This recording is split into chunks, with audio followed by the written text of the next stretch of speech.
Well, what a day to be a Hawkeye. This is going to be a fun show, Don. And of course, no win is guaranteed. No, next week's win is not guaranteed. So I'm sure all of our fans here tonight, Don, are going to take some time to enjoy it, and rightfully so. Of course, we're going to talk about this game inside and out, Don, but just give us your initial takeaways. Just an absolute stellar performance from these Hawks. Well, the one thing that let's start off talking about analytics. Looked at Maryland's 5 games from a year ago and 3 games this year. I did not include the game with Howard. As you know, that was 62-0. No reason to consider that game. But there were 4 parameters that stood out. I'll tell you what they were now, since the game's over with. I don't know that we won them all. I don't think we won all. I know we didn't win one of them. I know we didn't win 2 of them, actually, amazingly enough. The team with any edge in defensive sacks up until tonight won 100% of the time. Now, I don't know who won on sacks or not. It was pretty even, I think. And I don't know if we have that information yet, but I do not. I don't have the final box score yet. This one I know we didn't win. And the funny part about it, the team with any edge in first quarter scoring had won 100% of the time. I was hoping as the last of the first quarter snaps wound down, we were going to score on the last play of the first quarter. As it turned out, we did not win the first quarter, and yet we scored on the first play of the second quarter. So we were 1 play late. Yeah. And so officially, Maryland won the first quarter. I think I'd like to take a little bit of literary license there and go ahead and move that first play of the second quarter to consider it as a first quarter play. Of course, you've heard us say that second quarter is the most important quarter, and it really does help if you maybe make it 31-0 in the second quarter. Just incredible. 7 turnovers, is that right? I think that was the final. 6 picks. Yes. 6 picks. Yep, you're correct. And did we ever turn it over? We had a couple that were. We had, of course, they made a really nice play on Kerner with his interception. Great job of spiking the ball out on the part of the Maryland player, but an even greater job by Belton to get the ball back. I don't know how he got it back, honestly. We could talk about that, Don, but as I'm watching that, I'm thinking I saw no way that those officials were going to call it Iowa ball, but they saw something we didn't, because he had one arm in there, and he must have. I mean, he was going 1-on-4 as far as his arms are concerned. Yeah, it looked like there were at least a couple of Maryland players that had a much better chance than he did, and yet somehow Dane got it back. So good for him. First touchdown of the game, of course, went to Maryland. The team that scored the first touchdown up until now had won 88% of the time, 7 wins and 1 loss. Wow. And the team, we knew this one was going to be important. The team with more explosive plays had also won 88% of the time. I suspect we won that. I would think so. Yeah. Not that we had a bunch of home runs, but we had a lot of 20-somethings, I think. Yeah. Quite a few. So the last message I sent to Kirk and wishing him good luck for the game, and I said, just one simple reminder, start fast.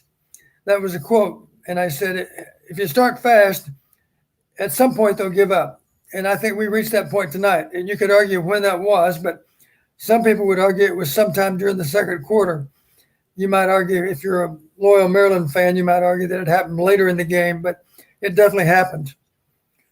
Don, let me revert back for a moment. I'll be honest, and this is the pessimistic fan in me. When Maryland marched down the field in 8 plays in that first quarter and scored, I thought, uh-oh, this is going to be a long day.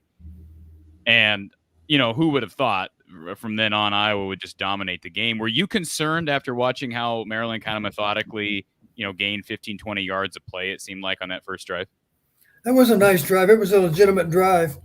You remember the thing? I wrote it down in my notes as it was played out.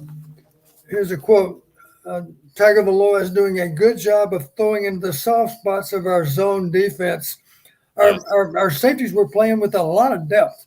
I think they were just being cautious in the early stages of the game, and they were hitting in routes, or digs as we call them, up in front of them. But they were good gainers, 15 yards or so on average, probably. And they just methodically went down the field and played well. But we adjusted. We started playing with a little more confidence, I think, as we sized them up a little bit. We thought we could go ahead and tighten that zone down a little bit. And, of course, I think our pass rush improved as the game went on. And obviously that score kept changing, so that puts a little extra pressure on the Maryland offense because they realized we got to try to somehow match scores. And it wasn't all the defense's fault. It did help a lot that we ran the ball with pretty good consistency even in the early stages of the game. I remember, I think after one quarter, we had a better average per snap on run than we did pass. We were averaging 5 yards a pop on run, I think, and about 4 at the time on pass.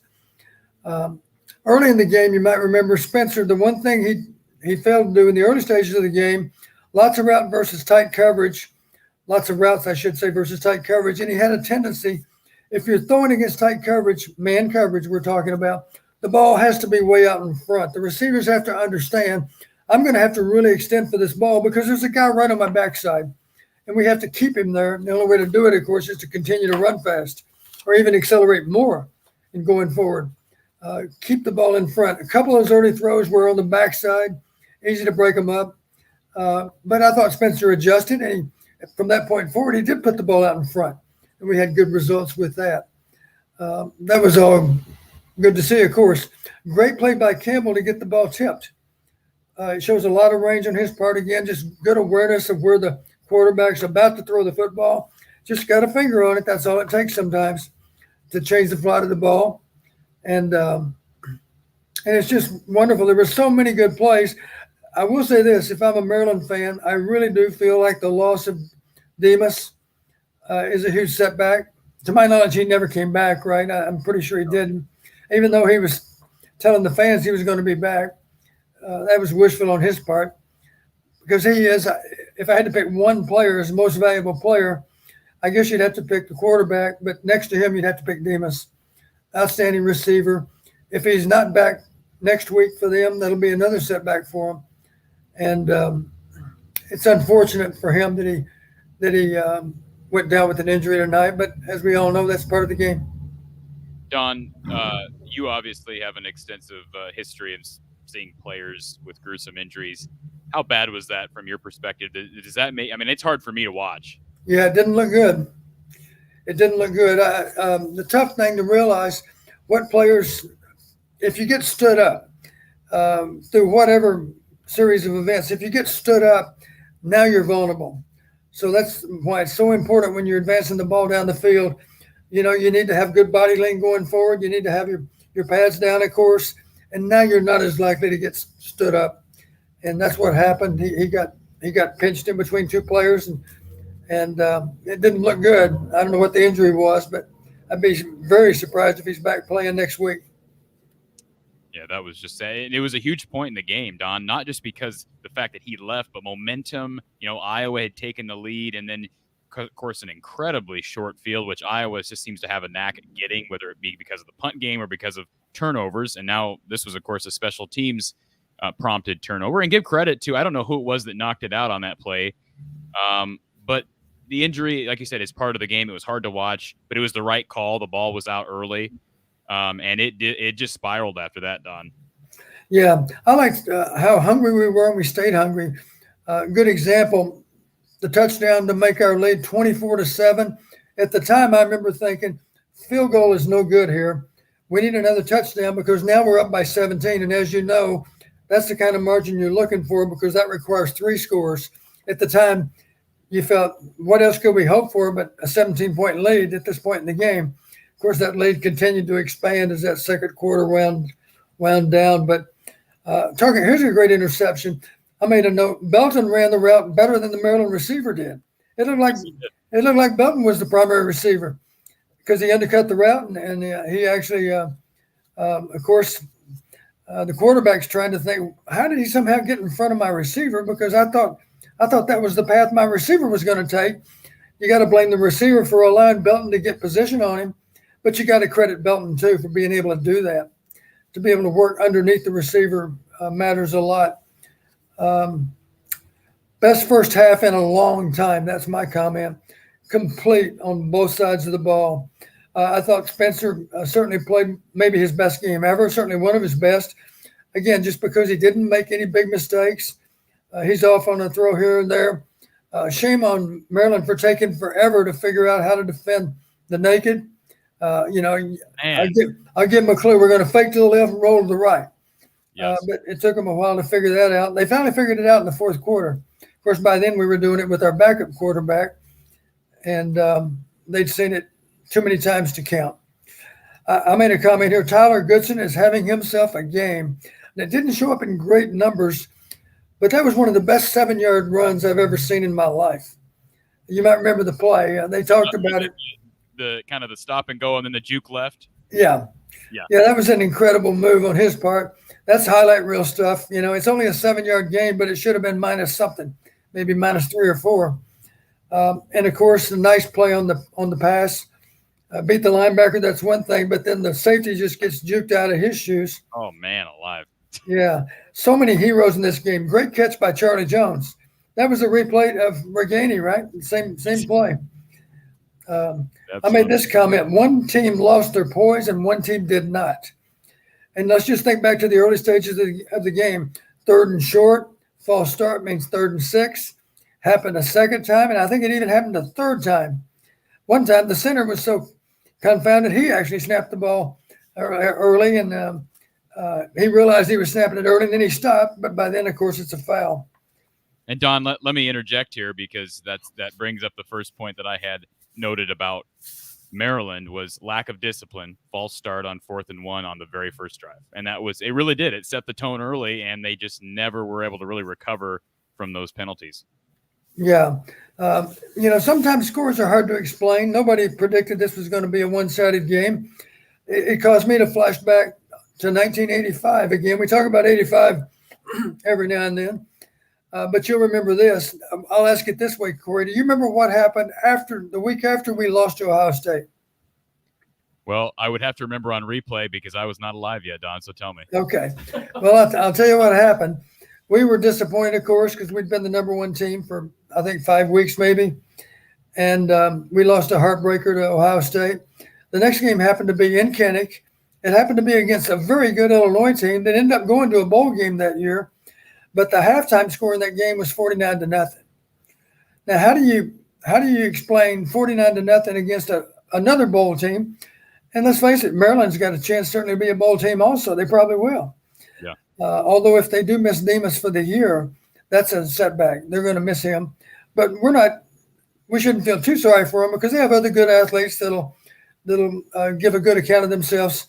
Maybe not play as well as Demas, I think, but still play well enough to contribute to a win. So nobody would have predicted a one-sided game tonight, and no one predicted one back in 1985 either against a good Illinois team. I want to let everybody know Don is here for as long as Don can be here. Don has some obligations with the FCS tomorrow up in, I believe, South Dakota, right, Don? Yes, Indiana State at South Dakota. So he'll be doing some, I believe, television work. Am I right? Right. I'll be working as an analyst tomorrow. So he's got to get some shut-eye. He's not Superman as it relates to everything. So we're going to let him dip out when he's ready to dip out. But I am promising everybody on here that I'm here for the long haul tonight. So if you want to call us now if you want to talk to Don. But I'll be taking your calls as long as you want to call. If people don't want to call, then we'll get some shut-eye ourselves. But 860-499-3332, 860-499-3332. And you maybe have a question or you just want to celebrate. I mean, it's a tremendous win. I know, Don, there's no time to celebrate because you've got a Penn State game next week, which is going to be a showdown, but plenty of reason to celebrate tonight. Couple comments I wanted to make here, Don, and you brought up the Maryland offense without Demas, and certainly his loss was catastrophic for the Terrapins. I did not like what I saw from Tulia Tagovailoa as far as body language as the game went on. Did you notice that? I mean, obviously the camera crew pictured him with his hands on his helmet a couple different times. Right. There was a penalty down in the red zone. It might have been the one you were talking about, the center, and he kind of just, I don't know if he threw his shoulders up and turned around. It just, to me, body language did not look good. And I know he had a terrible game. It was a rough day for everybody. But did you notice what I noticed as far as body language from? Yeah, absolutely. I think I might have mentioned to you before, Cory, sometimes through the years, sometimes a coach that gets a head coaching job for the first time, if I'm in a conversation with him through the years, it's happened several times. They've asked me, "Do you have any advice for me on how to be a better head coach? How to get the job done and get it done really well, so that everyone can feel good about me being in that position?" One of the things I always mention to any young coach that's a head coach for the first time, just make a commitment to yourself that you're never going to let them see you sweat. And by that I mean, if the game is not going well, then if you turn into a hot mess on the sidelines, then what kind of chance do your players have? Because they're going to react to you. And the reason I bring it up like that applies to the head coach. It also applies to the quarterback, because obviously if he's not on top of his game, then the offense really doesn't have a chance, because people look to him for leadership. They look to the quarterback for reassurance that we're going to be able to get this done. And certainly Leah, as they call him, I believe they don't call him Talia, they call him Leah. Leah, I think, had earned that respect from his teammates. They looked up to him. And the bottom line is he didn't handle it well tonight. He's still just a young guy. And I think that I would imagine that Maryland's coach probably feels I should have been able to do a better job with Tagovailoa during the game, and just remind him, if nothing else, don't have those gestures of frustration, because that just fuels the other team even more. And of course, it's discouraging to our fans. Incidentally, did you notice all the Maryland fans taking off for something more important than a football game tonight? Man alive. And it was at halftime, Don. Disappointing. Out at halftime. But undefeated team. I get it. You're getting destroyed, but my goodness. Yeah, bunch of fair weather fans, I'd say. Yeah. We do have a phone call here for you, Don. Thank you for calling Iowa Postgame at the voice of college football. Who's on the line? Hey, man, how you doing? This is Sherman. I'm from Alabama. Been a big fan for a while. Hey, Sherman. You're an Iowa fan? I'm more of an SEC homer, but I'm a college football fan all the way through. So did you watch the big game tonight, Iowa and Maryland? Yeah, man, and I had a couple key points I took from it.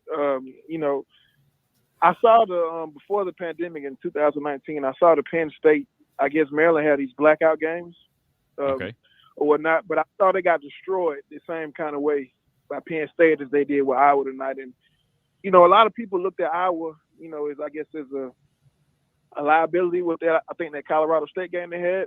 Yeah. And I just wanted to ask, do you think that they actually can be a true college playoff contender this year? And do you think that overall that they have a strong base of what they're doing as far as team-wise? You're not the first person to ask this. We see Roberto LeBron ask the same question in our chat. Don, I know it's early and you're a coach by blood, but when does that discussion become valid to talk about Iowa as a potential contender? If you beat Penn State next week, is it valid to discuss? Well, there's certainly no reason to discuss it before a win over Penn State, and you could argue even then, maybe not. It's a long season. You shouldn't celebrate for very long, because if you do, you're setting yourself up for defeat. So lots of work to be done. I guarantee the coaches will be able to find mistakes that were made tonight that they'll be able to point out to the players, and hopefully the players. You've heard me talk about some great players I had the privilege of coaching, and the mindset after a while is that it's impossible to do it, but they're striving to play a perfect game. You can't play a perfect game. You can't call a perfect game either as a play caller, but you can try. And we had guys tonight. We have any number of guys on the team now that I'm convinced that are aspiring to play a perfect game. Nothing wrong with aspiring to get that done, but the reality is it's never going to happen, because there's just too many snaps in the game. And of course, the guy across from you is trying to win the snap too. So it's not realistic that you can play an ideal game, but you can always try. And if everybody's trying and everybody's pulling in exactly in the same direction, then great things can happen. We've seen that already. I do think we have a chance to become a playoff contender. primarily because I think our defense will always give us a chance to win the game. Now, they gave up a drive early in the game tonight that produced points, and obviously, if Maryland's defense was a little more stout, the truth of it is we knocked some pretty good holes in that defense. We were running the ball. We had a lot of running plays that were 4 yards or more tonight, and that really does help a lot, of course, to be in second and medium or third and short, and to not really feel like you have no choice but to throw the ball. Maybe you can run for a first down in some of those critical down cases. Of course, we ran a lot of nakeds for some first downs and other types of passes. Early in the game, we were hurting with a lot of crossing routes. And the bottom line is, when you're working against man, we had some rub routes. They didn't do a good job of, and sometimes it was one of their own players picking their own player. But it all starts with the receiver understanding how to run the route and taking a pass so that another defender might be in the way of the guy that's trying to guard you. That happened any number of times. The man coverage would have to bubble over the top of a teammate, and by then, of course, he's pretty well dead. As long as we can throw and catch the ball, we're going to be fine, and we did a good job of that tonight. Hats off, too. I get back to number 84. Number 84 never gets tackled with the first guy that shows up. He always makes that guy somehow miss. It's pretty nifty to have a tight end that can make a guy miss, and he doesn't just juke him out of his shoes. He simply gets him a little off balance and then runs through the arm tackle that results. So hats off to Sam for really taking great pride in yards after the catch. And caller, I do want to mention something about Laporta, but before you hang up, caller, your perspective, you're from Alabama? Are you a Tide fan then? I'm about 45 minutes from Tuscaloosa, but just overall an SEC homer overall. So what was your time? I mean, I'm curious to get your take as kind of an outsider looking in at this game tonight. Again, I know it's apples to oranges. You're comparing conferences and teams within the conference, but what did you think of Iowa? I think they're a contender. They say contender versus pretender. I think they're a real contender, but I do think there are a lot of bumps in the road on their I got to look at their schedule again, but I know there are a couple bumps on the road coming up, and I don't think I think offensively they're strong enough, and I think they're overachievers overall with their talent every year. So, yeah. I'm interested to see, but I do think Alabama and Georgia are the two clear best teams in the country, and I think both of them will end up in the playoffs at the end of the year. So, to me, it's just the other two slots. Well, I don't want to segue, Don, to a totally different conversation about the playoff. Again, we're less than 5 weeks in, but this is the year if a team like Iowa is going to get into the playoff. You've got Clemson with 2 losses already, and you've got some SEC teams who are probably going to beat up on each other, maybe more than normal. Iowa State was a contender, at least people thought they were. They've got 2 losses. I mean, this is going to be a kind of an odd year, maybe an opportunity for a team like Iowa. I'm not saying Iowa specifically, but a team like Iowa to at least be in this hunt late. Oklahoma looks vulnerable too. Yes, absolutely. Anything else, caller? That's it. I'm glad I got to, give my 2 cents. I really appreciate you taking my call, man. Hey, it's always good to talk to somebody from Alabama and get a perspective from somebody outside the conference. So thanks for calling in. No doubt, man. All right. Have a good night. Okay. Do have a couple more questions here in the chat for you, Don. Of course, people can call in and talk to us as well. But let's see here. I had a comment pulled up, and now I've lost it.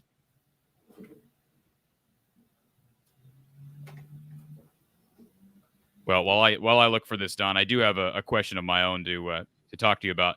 There was a play, and I'm not a blocking expert, but there was one play that you could kind of see it in the corner of the screen. I think it was in the first half, maybe second quarter. It seemed like everything happened in the second quarter. But Luke Lachey was caught on camera with just an absolutely stellar block. And I don't even remember what the play was. Maybe you didn't notice it, Don.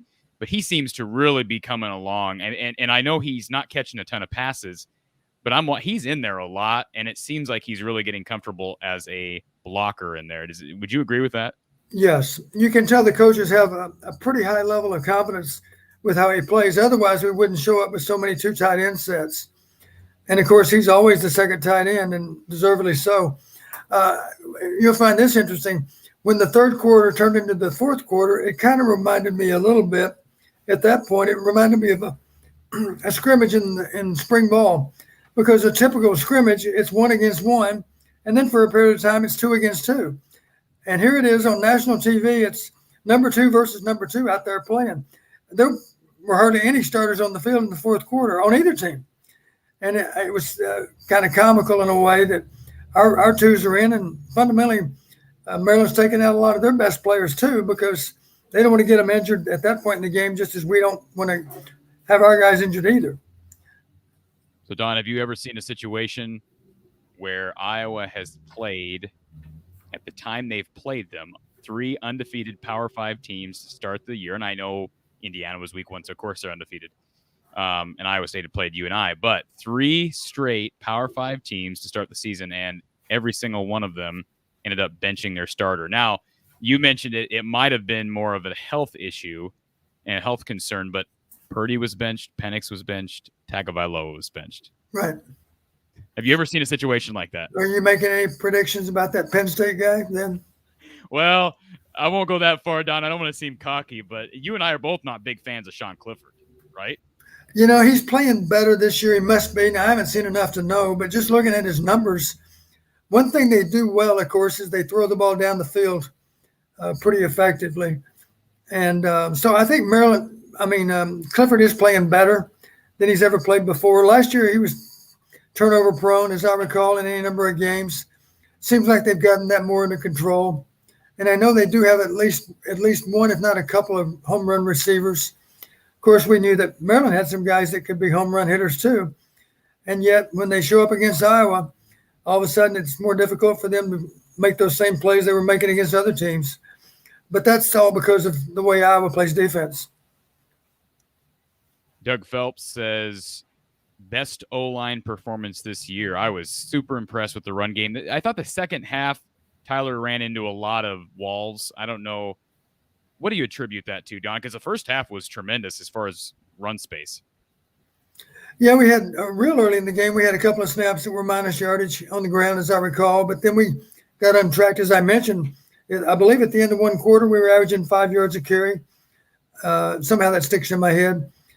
And things got only better in the second quarter. Of course, the defense was demoralized because they had horrible field position, one possession after another. And it's always frustrating. I remember seeing our numbers. I think in the second quarter, if I'm not mistaken, we had 31 points on the board, and yet we only had 97 yards of total offense. So short field, that always helps. And of course, the penalty yardage makes a difference. They were being penalized from time to time, and that makes the field even shorter for us and longer for them.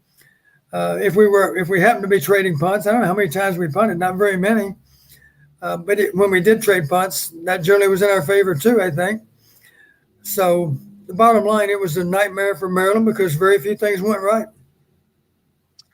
I want to address this comment. Iowa only beats little teams once they play a big team, lights out. Well, they've played 2 top 20 teams, at least teams who are top 20 preseason, and now they've beaten an undefeated Maryland team on the road, and they've destroyed them. So you play who's on the schedule, Don. And, you know, I know Mark Rogers himself tweeted this out during the game. Let me find the tweet because it was, I found it almost comical. So Mark was listening to CBS Sports Network during the game, and this is what Mark tweeted out. Let me find this. He says, just heard someone on CBS Sports Network say they won't talk about Iowa yet. The guy said, keep winning your games and we'll talk about you. Okay. Last I checked, Iowa is winning their games. I guess I don't, you know, I'm fine with being under. That's what I responded. I said, I'm fine with being the underdog. If everybody wants to lay, I would love to be a home underdog next week against Penn State. Am I right? I would like to think that everybody on our schedule would underestimate us going into their game because that would be in our favor. I don't know who Modine is, but I would simply tell Modine this. I know a lot of these players personally, and I promise you, character does matter, and this football team has high character. That's one reason we seem to deal with adversity better than a lot of other teams. Well said. Well said. Joseph Walters says, does it matter if a QB is good that goes against this defense? Well, Tua did, or I keep saying Tua, Tagovailoa, Tulia did not play great tonight. But again, I go back to what we just got done saying. Heading into the season, Don, I may rate Penix and Purdy as the number 1 and number 2 quarterbacks on Iowa's schedule. Who else would be up there right now? Well, I do recall who was leading in terms of Pro Football Focus grades. Before today's game, the number 1 quarterback in the Big Ten was the one from Maryland. So there you go.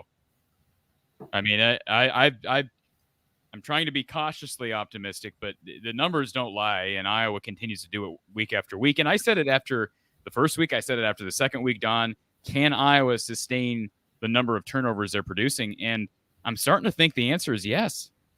I mean, well, just remember this, Cory. We didn't have a pick the last 2 weeks. That's true. So, that's credit to Kent State and credit to Colorado State. But tonight you have to give a lot of credit to Iowa because some of those passes that were thrown, it took a great play on the part of one or more defenders to be able to turn that into an interception. A great tip on the part of Jack Campbell, a great job of running the route for the Maryland receiver in the case of Belton. Those are neat plays, because and the bottom line, if our DBs as a group, there's always that old joke you hear, well, you're playing DB because you got poor hands. If you had good hands, they'd be playing you on offense. The truth of it is our guys in the back end, they all have good hands, and they all attack the ball. When the ball goes into the air, they're doing their best to attack the ball. They like to think, we need to get our fair share of these, and if we continue to play with great technique and jump those throws as best we can, and of course it helps that the quarterback's throwing out of a hole sometimes. Matter of fact, that first interception, I think one reason it happened was because was it 90? No, it was 92. It was Wagner. Wagner was a little bit in the throwing lane, and I'm sure it bothered Leah some on that particular pass. Don, we do have a phone call here for you. Thank you for calling Iowa Postgame at the voice of college football. How about them Hawks? Hey, how about them Hawks? This is Jared Barger. Hi, Jared. Hey. So I want to ask you and Don, a lot can be said for the performance of Spencer Petras tonight, but the defense impressed me even more. Granted, they haven't played very, very great teams yet, but I believe Tagovailoa had about 1,300 yards passing, 10 touchdowns, and an single interception going into the game, and they picked him off 5 times. Is this one of the best defenses that Iowa has ever had? And where do you think they rank nationally right now defensively? And are they good enough to carry Iowa to a Big Ten championship?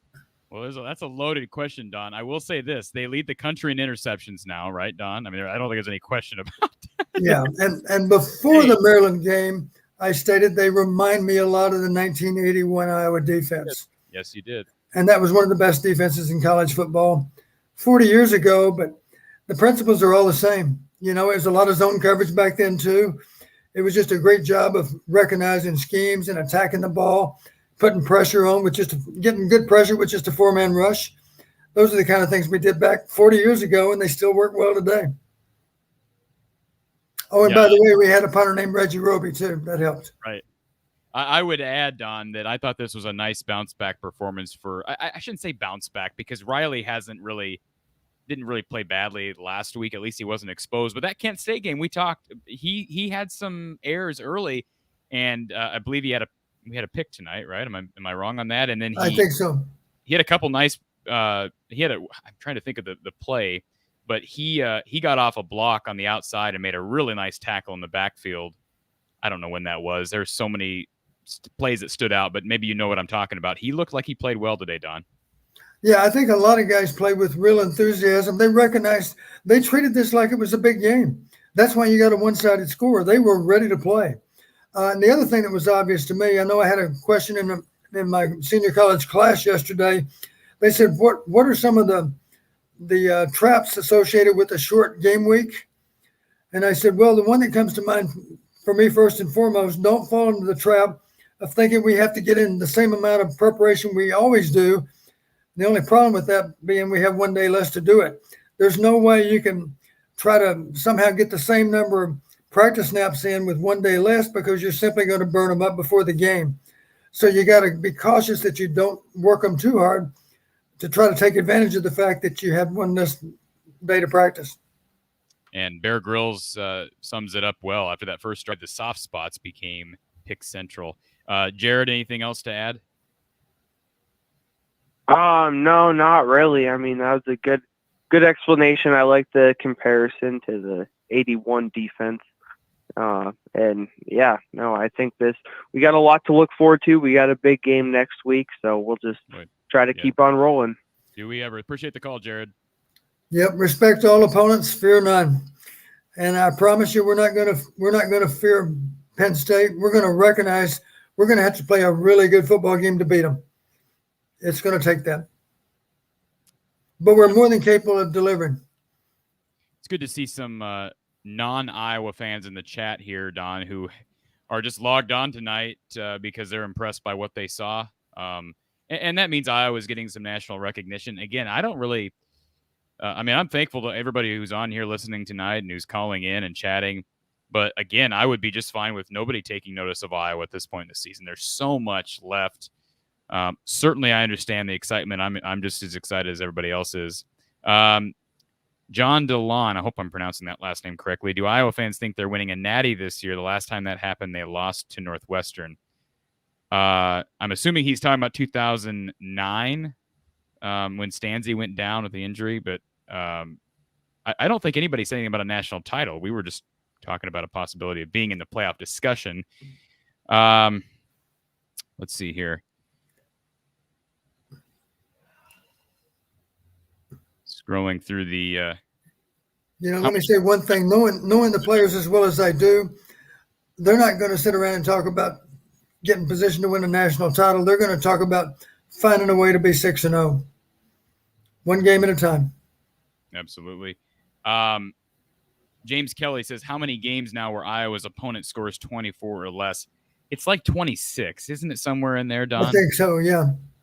But it's impressive, and I actually worried about it. I don't want to say midway through the third quarter, but I thought, that's I know that the streak doesn't really mean anything, but for us fans, we like those numbers. I thought maybe Maryland would get that in garbage points or garbage time, but that certainly didn't happen. We do have another call here for you, Don. Thank you for calling Iowa Postgame at the Voice of College Football. Who's on the line?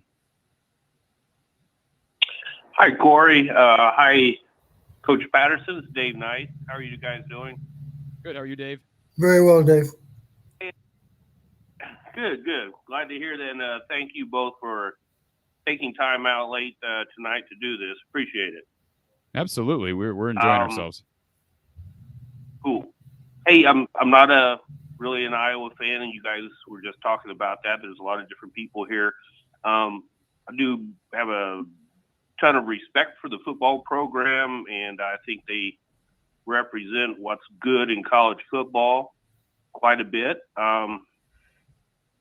It looks like most of the notoriety they get goes to the defense, right? And I think you have more than better chance to run the table. What happens in the Big Ten championship game, that's one of those wait and see. But let's say if they were to win everything and we're going to the college football playoffs, would the offense have the capability of putting up a large number of points on the board? Because that's, kind of how it's played out the last few years, where teams were putting a lot of, points on the board, even when they were matched up against good defenses. What do you guys think about that? I would say this. One reason I'm not sure that applies to this year is some of those offenses that you're talking about that were so productive in recent years have lost a lot of players to the NFL. Clemson is clearly not the same team they were. They're not even going to be in the playoffs. But right now, there were a lot of really accomplished players that finished their eligibility last fall. And for that reason, I don't know if you can say anybody has an unstoppable offense out there. I certainly wouldn't say Iowa does, and yet we put up a lot of great numbers tonight. But the bottom line, I think we have a chance, whoever we're playing, even if it's in game 14 or game 15, I think we have a chance to slow them down to the point that we can maybe find a way to outscore them. Maybe the score is 14-10. It may not be a lot of points, but my point is I think we have a chance to slow anyone down, because to be able to execute against Iowa has to require a lot of patience. You know, you need to go into the game realizing we're not going to have a 3-play drive for 70 yards.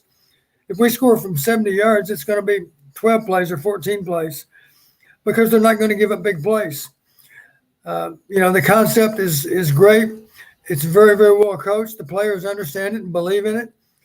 And you've got to be able to execute over a long period of time. And most offenses will manage to screw that up before they get to the goal line. Okay, that makes sense. And I just want to throw this stat out because our good friend Mark Rogers just commented this. Iowa outscored Indiana, Iowa State, and Maryland 112-37. So, and again, we were talking about how much turnovers can be sustainable. We are seeing that, like I said earlier, we are seeing the turnover trend sustain itself, caller. And I'm not saying that Iowa is going to be able to compete for a playoff berth even. I'm not even saying that yet. But in the playoffs, I have no idea. But again, like Don said, if the defense can – I think this defense will keep them in every game. Now, they're playing Alabama. They're playing Georgia. All bets are off. I don't know. But the schedule that's ahead, I have a hard time seeing this defense not keeping Iowa in every contest. Okay, yeah, that makes sense. And that's why I was saying it seemed like all the talk was about the defense, creating turnovers, maybe giving the offense some really nice field position to work with. But I got both of your points. And me personally, having watched Penn State play and not having seen you guys play quite as much, I feel like you have the nod over Penn State. I just, Sean Clifford's been there at Penn State for 10 years, and he doesn't impress me. And I just feel like you guys got the nod over them. But, the head-to-head competition speaks for itself. But that was all I had. Hey, we appreciate the call. Thanks for calling tonight, and appreciate the kind words towards Iowa. Okay, you guys take care. You too. We do have another call here, Don, but before we take this next call, I want to say this as it relates to Penn State. You talked about their ability to get the ball downfield. That defense is really stout. I would venture to say, I would almost guarantee you it's a better defense than Maryland, Don. Oh, yeah, I would agree. Okay, we do have another caller here. Thank you for calling Iowa Postgame with the voice of college football. Who's on the line? This is John Murray. I'm wondering about that Potabom at the fullback position. I mean, I am so hyped up about that guy. I know Iowa has got the game when that guy is rolling like tonight. He's like 6'1", Don. He's a big guy. Thank you for calling in, Mr. Potabom. I'm just kidding. We were rolling. He is a good fullback. What excites me is when we break some of our tendencies and give him the ball, because he's not a bad runner either. There is. I mean, I'll tell you what. You guys are saying, okay, we're not going to talk about the national title and all that. Let's go one game at a time. But I'm telling you what, if that guy's doing what he's doing tonight, come on. I mean, that is our recipe right there. Now, last time I checked, he can only block one person, right? So I think we need to get some other blocks too. How many carries did that guy have? 40? I mean, that guy was awesome.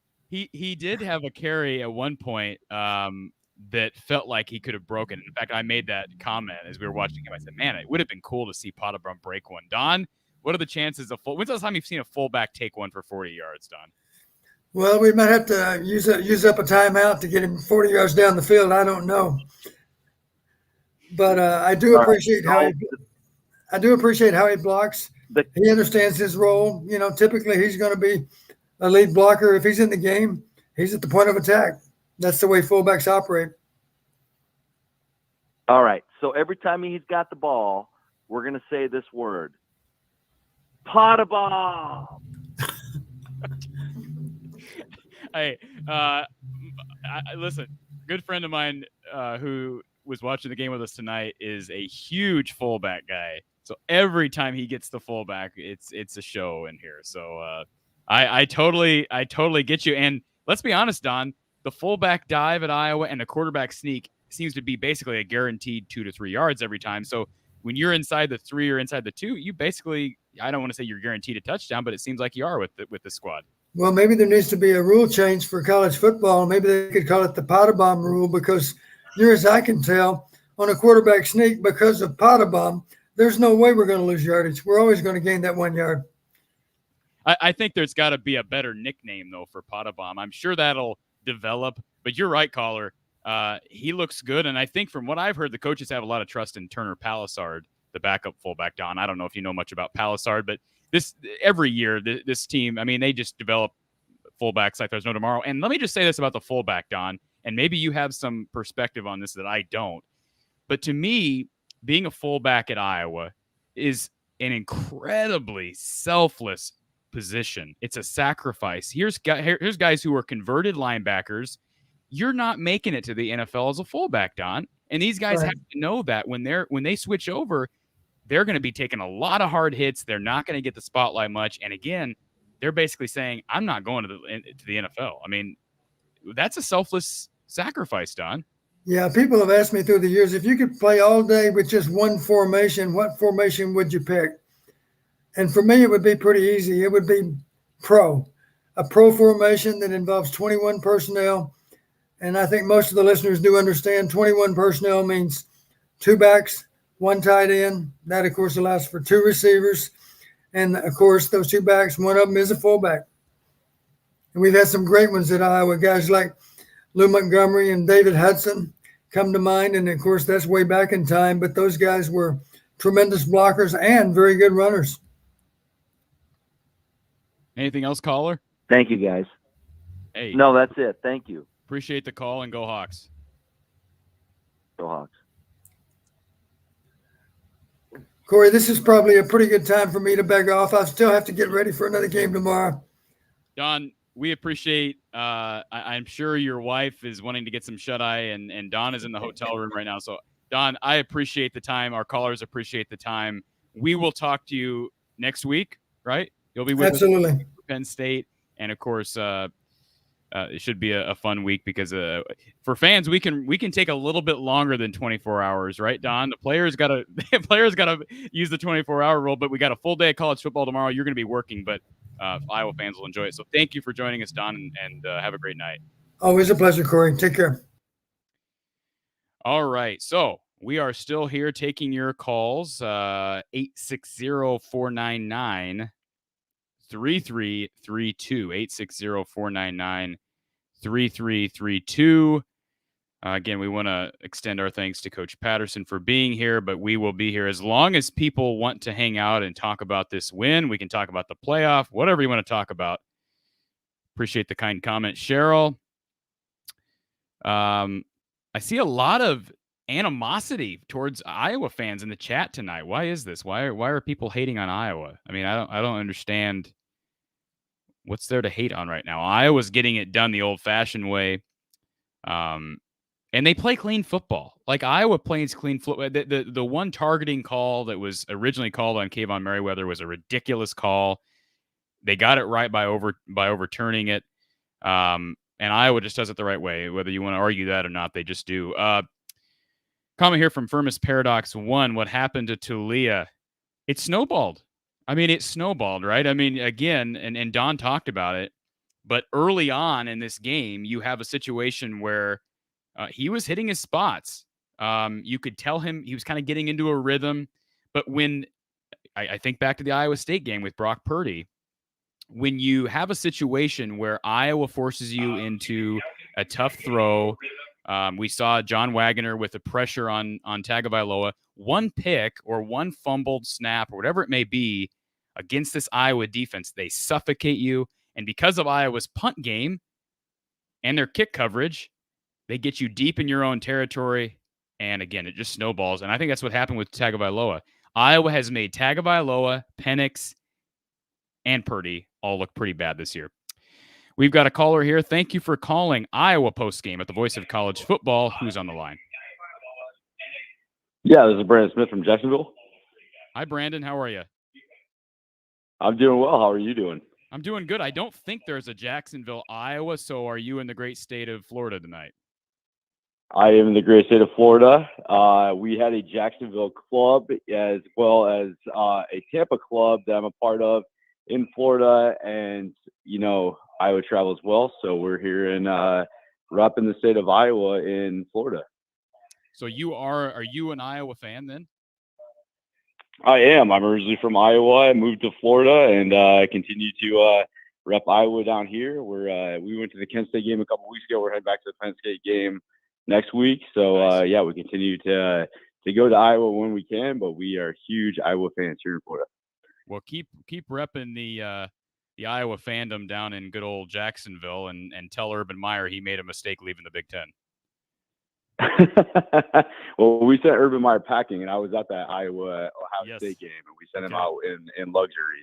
So what did you think of the performance tonight? I mean, obviously there's not a whole lot to nitpick, but people are, I see a comment here in the chat from a user. The Big Ten Network just commented, and again, I'm quoting a user here, but Roger Edwards says the Big Ten Network just said this is one of the best defenses they have seen in a long while. Maybe that's living in the moment. What's your perspective from an Iowa fan who's also exposed to a lot of SEC football?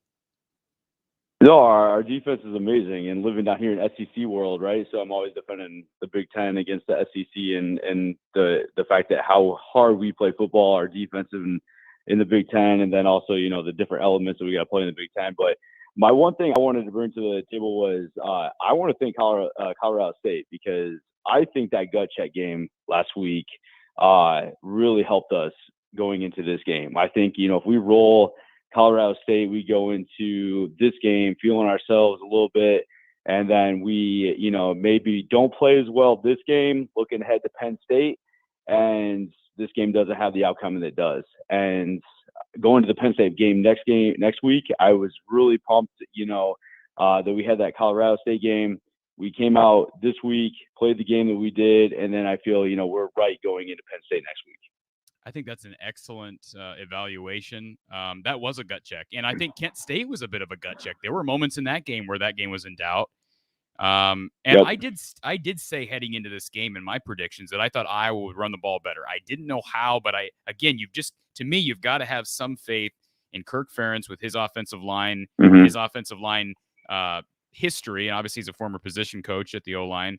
And they seem to make a big jump. Again, I thought the run game struggled in kind of the third quarter. But again, how much is that just kind of you're sitting on a big lead? And I don't know, but you're right. I mean, it looked great against a team who did load the box. I mean, there were times, again, goal line formation, but you don't often ever see teams stacking 10 guys in the box. And Iowa, for the most part, ran through it. Yeah, and Iowa's going to play to their competition, right? So all week long, it's been building up that Maryland was going to be this throw down the field. They're going to, they have this incredible offense. Iowa came out throwing the ball. That was their game plan. They're going to throw the ball, and we haven't done that all year. And they were prepared to play a game that was going to be a high scoring offensive affair. And, it just so happened our defense also showed up, as they always do, and they did their thing. But we came out throwing the ball, and Petrus, God bless him, he doesn't get the credit he deserves. That guy drops dimes. I mean, we haven't had a quarterback that hits his targets like Petrus in a long time. He has receivers dropping balls left and right. Even we have good Laporta, Reganey, some of these young receivers, they're dropping the ball. They're hitting their hands, dropping the ball. This guy is hitting these guys. And if these guys catch the ball, if we can correct that, I mean, our offense looks, I think, phenomenal. Okay, I got a question for you. And I mean this completely seriously. Don't take offense to this question. But have you, in the past year and a half, called for Spencer to be benched at any point? I have not. I actually went back to Iowa. I brought friends from Florida to the Northwestern game last year. And we, Petrus lost that game, single-handedly lost that game. And I think after that game... Hold on a second. Play calling had a huge role in that. Spencer's not the one calling 51 pass plays. I get that. And coming onto a COVID year where he didn't have the opportunity to get with the team and have the practice that he deserved. But he made some mistakes, right? We're up in that game. We shouldn't be throwing the ball. Like, we shouldn't be throwing the ball. And Not we did. 51 times. And we lost that game. Not 51 times. No, exactly. And you're right, 100%. But he made some mistakes, and it was a combination, right, of him and the coaching. But I think after that game, the coaching realized what they had, the opportunities they had, and Goodson's been in the system. Like, we should have been running that ball anyway. Like, Goodson's like, he was our bread and butter. But we also had some good receivers on that team too, right? Brandon Smith was a good receiver, which that's the same name as me, so love the name. But we had some receivers on that team too that should have been making, that we thought that we could make some plays. We didn't. We lost the game, and we lost 2 games by a total of 5 points that year, and we could have been Big West champions. Didn't happen, but I think we learned from our mistakes. And I'm like a person who's like, hey, we learn from the mistakes, and I think that propels us into where we are in this situation. Just like the Colorado State game last week propelled us in the situation. I think we're in a good pattern. Iowa, I think we can run the table. I think you are right in that they can. I'm not going to predict that they will. Spencer is a lot better. He's still got issues. I mean, he's far from a finished product. One of the things that really bugs me about Spencer is his inability to stay on his feet. We saw Nate Stanley, and you can knock Nate Stanley. He struggled with accuracy. He struggled with deep shots on go routes. He missed guys deep. He missed deep balls. I mean, that Michigan game, I'm looking back to that Michigan game, and he was missing guys left and right on deep passes. But here's the thing. Nate Stanley, although he was a statue in the pocket, he was a tough guy to bring down. Spencer seems to go down. He's a big guy. For any reason. Spencer's 6'5". I mean, he's not quite as thick as a guy like Nate Stanley, but that's one thing. There are things that Spencer. Here's what encourages me about Spencer. There's this. I don't want to say it's a slogan. It's certainly not a slogan within the program, but there's this theory with Iowa fans at times that believe that Kirk Ferentz starting quarterbacks tend to regress over the course of their career. And there is some data to support that. There's also data to negate that notion. But here's the deal about Spencer. And you brought it up, caller, but if you look at last year and you look at his inability to take steam off passes, his inability to get the ball downfield, he was erratic as a result. He has incredible touch on the ball now. All right. Now, I'm not saying I'm not saying he's perfect. I think he still can become more accurate. We saw him, and Don talked about it, not necessarily getting the ball on the correct side of his receiver in tight coverage. But as far as his deep balls, he has reined that in beautifully. And I think he needs to be given credit. He made a big jump this offseason as it relates to his ability to get the ball down the field. Right. And I'm going to go to your point, right? Because you talked about the Northwestern game where the play calling got in the way, even though he made the mistakes on the field. I think the coaches have found a way to utilize him, and his on-field play is a response to the play calling. He had that one interception last week, which could have gone 50-50, right? And that's the one turnover he's had this entire year. There was a play last week on the Colorado State game, I think it was Laporta, where he was getting held, and he hit him on the elbow. I mean, this guy's dropping balls in these guys' hands in their numbers, and you're right. If these guys are catching these balls, his ranking as a quarterback is substantially higher. I think Peters is a product of coaching, and you're 100% right back to that Northwestern game, man. If the coaches call a good game for him, he's going to be a mirror image of what the play calling is. The guy responds to the play calling that is given to him, and he's going to do exactly that. And he's a robot in a good way. So that's how I feel about Peters. He's not a finished product, but my opinion is right with you. I think Spencer Petras, if Iowa's going to be led to the promised land this year, there is no question it's going to be done through Spencer Petras. The answer is not Alex Padilla. It's not Deuce Hogan, as much as fans want to say there. I mean, I don't think some of these people. Deuce Hogan's number 3. Deuce Hogan's number 3, and we saw Alex Padilla. Right. I know he hasn't had any real game snaps. I mean, besides a few snaps against Kent State, but Alex Padilla is not. He's nowhere close right now to Spencer Petras. He's not the answer. And the thing with Petras, right? He's not at this point. Like I'm gonna go back to the Northwestern game as the turning point. Petras is not going to lose the game for us. He's and with the coaching, they're not going to let him lose the game for us. We're going to rely on our defense like we should, because that's our bread and butter. And we're going to, I hope that we open the field a little bit. We have an offensive line that we're still trying to build on, right? So I don't even know how many plays, what's his face, our offensive line guy that just came in that's been hurt. He's progressed throughout the year. What's his name? Shot. Yeah. I don't know how many plays he played this week, but he's obviously been progressing each week. So yeah, so we've been kind of intertwining guys on the offensive line yet. So that's been a growing period, and that's huge, right? I'm a big Bears guy, so offensive line is huge right now. Sorry to hear that. Big touchy subject for us. So yeah, so that's been a touchy subject. We're finally getting our offensive line solidified, right? Our run game is we don't know what we're going to get week in, week out. I'm glad that we don't have fumbleitis in the what's his face. I'm dropping names right now. Who's our second back behind Goodson? Ivory Kelly Martin, and he's holding on to the ball now. I feel like he's got his stuff together. So maybe our run game picks up a little bit, and I think the sky's the limit at this point. We're finally kind of pulling things together. We had some great wins this year. I'm going into Penn State. I'm feeling very optimistic at this point. After this win right here, I feel very, very optimistic that we can. I think we win double digits against Penn State. I hope you're right, Brandon, and I do appreciate the phone call. Call us again next week if Iowa beats Penn State, okay? I'll be in Iowa, man. I'll try to reach out to you. I might be a little intoxicated being in Iowa City at that moment, but I'll do my best. All right, be safe, and safe travels up to Iowa City, Brandon. Thanks for the call. Thank you, sir. Bye. All right, moving along here, we do have another caller, and first of all, I want to thank you for waiting, and thank you for calling Iowa Postgame with the voice of college football. Who's on the line? David Ryan. I'm calling from the Cebu in the Philippines. Wow. So I don't know what's more. Listen, game time. I don't know what's more important or more impressive: the fact that Iowa just beat Maryland by like 40, or the fact that we've got a caller from the Philippines. It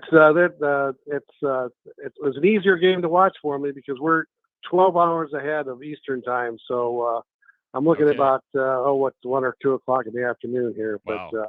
But I got on a little late, and so you may have already covered the topic, but I think that the play calling, both offensively and defensively, by the coaches was extraordinary. Did you talk about that with Don before I was able to get on, or not? Yeah, we did, and I think one thing, and I made this observation during the game, but I thought Brian called a really nice game, and there are times when Brian gets into a rut with play calling, and there are times when, I think back to the Ohio State game in 2017, certainly today was an example, where he just seems to be in a rhythm as far as play calling, and I would say that Phil Parker's pretty much, you can count on him to get the right play into his defense basically every week. But I will agree with you on that.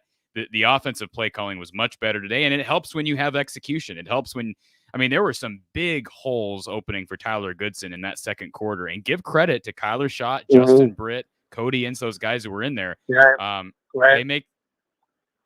Go ahead. The only thing that concerned me about the defense in the first quarter, alone, is they missed a lot of tackles. Yes, they did. Yes, they did. The Maryland guys they would be making good first contact and just sliding off the shoulder. But I think when they cleaned that up, I think they started cleaning that up once they started getting the turnovers. So that seemed to me like that was kind of the deal, that they were hitting them harder. One guy was getting to the runner and dropping them right there. But anyway, the next game is what, at 2:30 or 3:30 Central Time? I believe it's 3 against Penn Central State time. I believe it's 3 Central time against Penn State next week.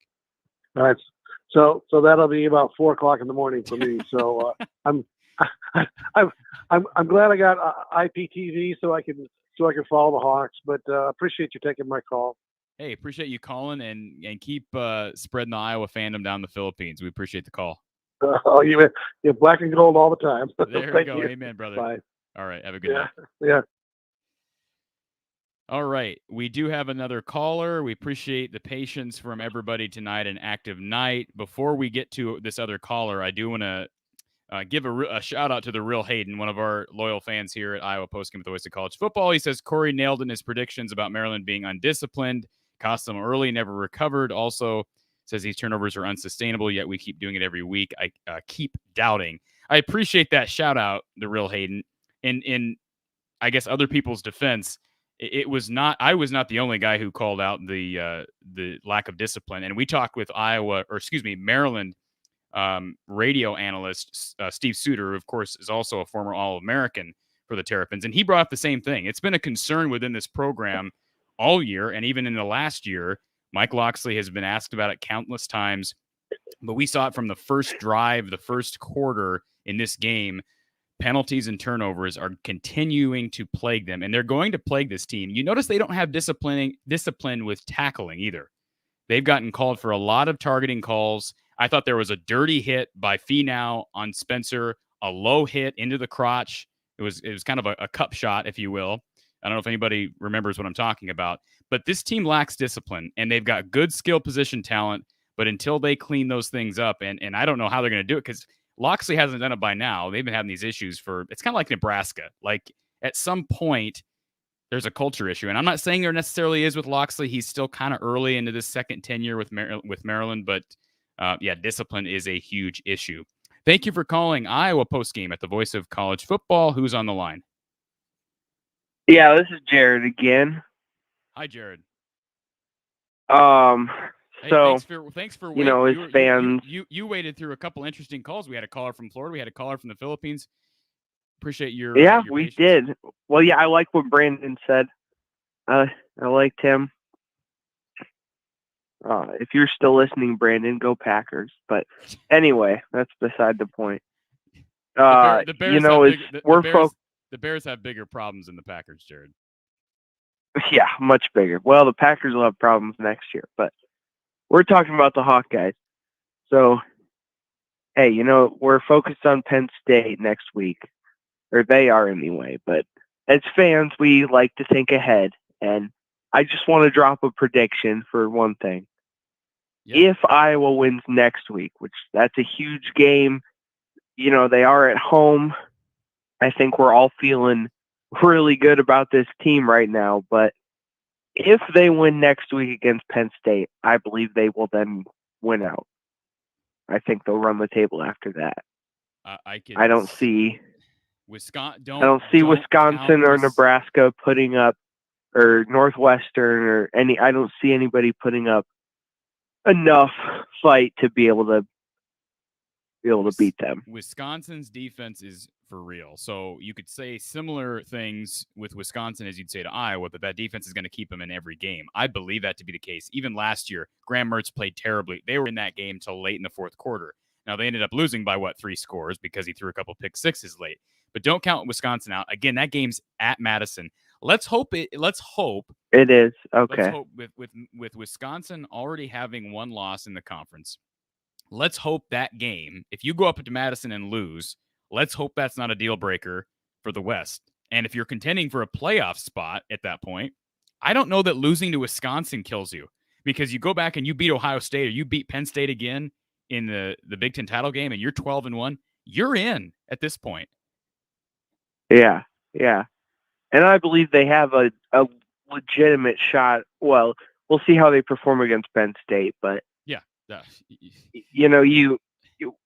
we want to be slow to compare to 2015 and talk about that, but I'd say this team has a much better shot to win. I mean, I know they came close to Michigan State, but they fell short. But I think this team, if they're matched up with either Penn State or Ohio State, and we'll get a good idea of how they play next week. But Ohio State doesn't look great. Penn State looks good so far, but so does Iowa. So we'll see, but I think they have a legit shot at the Big Ten title this year. Amen, brother. I think you're absolutely right. The West is the first goal, because Iowa hasn't won the West since 2015. They've only won the West once since the divisions were formed, and that includes when they had the infamous Legends Leaders division. So, yeah, let's take one game at a time. You beat Penn State, brother. I'm all on board with that prediction. 12-0. Hop on. All right, man. Appreciate the call tonight. Hey, I guess, don't we have to give a shout out to Hawkeye Howard? He did say 12-0 at the very beginning, didn't he? Hawkeye Howard, he's I don't know my math. So they're 5-0, right? So they're almost halfway there, right? They're almost halfway there. Hey, that's what I'm saying. Next week, that's it. Like that's their test. After that, I mean, I said that to you, probably 4 of their hardest games they will have already played. The second half, I don't want to say it'll be easy because it'll all be Big Ten play still, but compared to what they've already, it'll be manageable. So absolutely. All right, man. Appreciate the call. All right. We do have another caller here. And before we take this next call, again, you can call us in. You can call us here at Iowa Postgame with the voice of college football.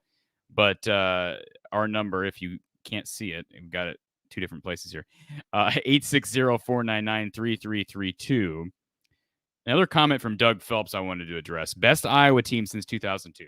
Look, all these comments, we're excited as Iowa people, Iowa fans. There's no downside of being excited after a win like this. And I mean, the players should be equally as excited. And of course, they're going to move on after 24 hours. But this is a valid discussion. Again, a lot hinges on, does Iowa beat Penn State? Do they beat Wisconsin? I think if they do either one of those things, they can split those 2 games. There's no reason not to have this discussion. 2015, the schedule really worked out well for Iowa. They were good a lot of different places. They were good at linebacker with Josie Jewell and I think Bo Bauer. That was the Bo Bauer year. And I'm trying to think of who else. Of course, Desmond King and Greg Maben at defensive back. Jordan Lomax was a safety for Iowa that year. Jaleel Johnson, of course, he's an NFL player. So they had a good defense. I mean, this defense is always good under Norm or Phil Parker. As far as the offense is concerned, I think it would be fair to say fans had more confidence in C.J. Beathard in 15. 2009, I think, was actually a better year overall as far as talent. You know, you've got 2 of the best receivers to ever play at Iowa, and Marvin McNutt and Durrell Johnson-Koulianos. You've got solid guys in Colin Sandeman and, Trey Strauss, a great tight end in Moeyaki, and a really good defense with Adrian Claiborne and I think, let's see, 2009, I'm trying to think of who, that might have been Sean Prater's. Yeah, I think Sean Prater was there then. Anyways, I'm ranting about 15 and 9, but those would be the years in discussion. 04, obviously, 02, 15 and 9. I don't think 15 was as good as 9. So maybe 9 or 02 would be a couple of seasons where you could put them into discussion this year based on what we've seen so far. But again, Penn State looms. Thank you for being patient, caller. Thank you for calling Iowa Postgame with the voice of college football. Who do we have on the line this evening? Hi. So I'm from Des Moines. This is Niall Foss. I just want to give a shout out to the defense real quick, holding up 3 Heisman candidates at this point. You got Brock Purdy, Bryce Hall, and then now you got Talia Tagovailoa. And my question for you is, how do you see this team stacking up against? It's funny that you mentioned the 2009 and 2015 team. So I was going to ask, how do you see them stacking up against 2009 Ricky Stanzi and then the 2015 CJ Beathard? And how do you see that team performing against them? Those are fun questions to debate. If you are you a new subscriber here, caller? Yes, this is my second time being on or listening to the show now post game. So a couple weeks ago, I actually did a video on how this team compares to 2015. So go back here at Iowa at the Voice of College Football on YouTube after we're done with our show tonight and watch that video. It's a short segment, but I kind of discussed some of the parallels between 15 and 2021. But I think this team is better. I think quarterback play was probably a surer thing in 2015 than it is now. But again, we've seen a lot of improvement in my mind from Spencer Petras. Again, you got to remember 2015, solid tandem of running backs. Iowa dealt with a lot of injuries in 2015. I recall Jordan Canzeri went down I believe LaShawn Daniels went down. I mean, Iowa was really forced to go Akram Wadley heavy, and even Derek Mitchell Jr. got some time that year. That's one thing, and we haven't talked about it a lot in the show, but a huge key to Iowa's success so far this season has been health. They have not had anybody getting hurt, like seriously hurt. Like Kyler Schott missed a couple games. Who else has missed time? Ethan Herkett on the defensive line has missed some time, but he's probably your 10th, 11th guy you rotate in anyways. So that's a major factor. Going back to 2009, that would be a valid debate. I will say this. If you remember, 2009, Ricky Stanzi threw a lot of interceptions. And I recall the Iowa-Indiana game in late October, and the boos were raining down on Ricky Stanzi. He had thrown 5 picks, came back, won that game. Iowa played a lot of close games. They nearly lost to UNI in week 1. They had to have 2 blocked field goals to win that game. They nearly lost to Arkansas State a few weeks later. And so, there's some parallels because Iowa did struggle against Kent State. They struggled against Colorado State, but good teams, good Iowa teams win close games, even if it's against seemingly lower or lesser opponents. So, again, the 2009 team had better receivers, I believe. But I think this defense does a lot to even out those terms, if you will, when you're comparing the same teams, if that makes sense. We'll see what happens next week. But to me, this defense is one of the best defenses I've seen in my lifetime. Now, I'm not real old, but it's one of the better defense I've seen, certainly under Kirk. And I think the numbers would probably delve back into part of the Hayden era as well. I agree. So one thing I want to mention is I think you mentioned the UNI game in 2009. I was 8 years old at the time, and I was at the game, and I remember the stands being pretty clear. And everyone thought that we were going to choke that game. And we ended up blocking 2 field goals back in 2009, and then we went to the Orange Bowl and won the game with Stanzi. Yeah. But in my opinion, the 2015 team, I think potentially they had a more potent offense. But I think this defense here in 2021 is really what's going to put us into that college football playoff conversation. And if we're going to win out, it'll definitely be on their shoulders, and the offense will have to show up next week. But I agree with the last caller. If we beat Penn State, I mean, we have a really, really good shot at looking at another undefeated season. And potentially in 2015, I know we lost that Big Ten championship game in really a really heartbreaking fashion. I think I was 14 or 15 at the time, really heartbreaking my freshman year of high school. But if we can win that game, it'll be a big thing for the program in general. I don't think we've won a Big Ten championship game since it was instated. So, dude, I'm just excited to see what happens. I can relate. You're not much younger than me. I'm doing the math in my head. That 15 Big Ten title game, I don't want to say it haunts me because I know there's bigger things in life, but yeah, I don't agree with you. I think the 2009 offense was a bit better than 15, but we're kind of splitting hairs there. I agree with you on the defense this year. And let's be honest, 2015 was a year where Ohio State probably should have made that Big Ten title game, but Michigan State got in instead, and Iowa nearly won that game and went to the playoff. This is a year where Ohio State looks somewhat vulnerable. They're still Ohio State, but they look somewhat vulnerable. You may see a Penn State or a Michigan sneak into that title game, and if that happens, there's Iowa's opportunity to win a Big Ten title again. Yeah, I agree, definitely. So 2009 was my first fall in love year with Iowa football. We had the win over Michigan State, last second touchdown with McNutt, and then regarding the 2015 championship game, I had a roommate at Parkland College last year that went to Michigan State he was from Michigan, a Michigan State fan, who would put that over my head a lot. I talked about Iowa football a lot, and we beat them last year, and he'd say, "Well, 2015, we won that championship game," and it was a big debate, and it was fun. Sounds like a miniature Nebraska fan pulling out results Yep. from 6 years ago. I guess Nebraska's theirs are more like 30 years ago, but yeah. Yep. Yeah, and remember, Iowa killed Michigan State last year. Now Michigan State's better. Bad. I don't know. Would it shock you to see Michigan State in the Big Ten title the way they're running the football right now, and their quarterback play seems a lot better? We could see a rematch. We could see Iowa, Michigan State in the title game. I've seen crazier things happen. I think that'd be really exciting. I definitely have I'd have a few calls with my friend, but I would be a little surprised. I think the West is a little bit easier to win. I think the only real competition we're seeing right now is Wisconsin, and they're not looking too great. I think it's really realistic to go in and beat them and be 12-0 at the end of the season. And that's high hopes. I know we still have a lot of season left.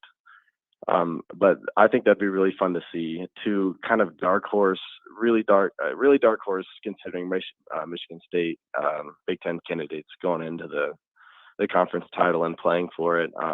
But I don't know. I'd be surprised to see Michigan State in there, but I think it'd be really fun to see. Absolutely, I'm there with you all the way, brother.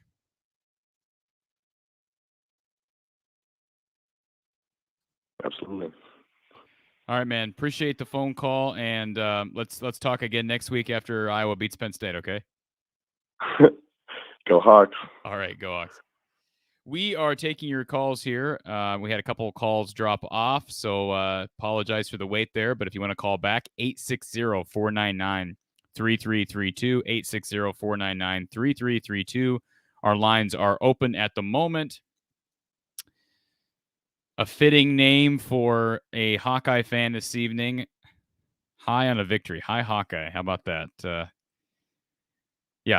We got about 200 people on right now, and how about that for midnight? And Iowa fans rejoice because you're not going to get much better than what we saw tonight. I mean, you're just not. Now, if Iowa does this against Penn State next week, that's a different discussion.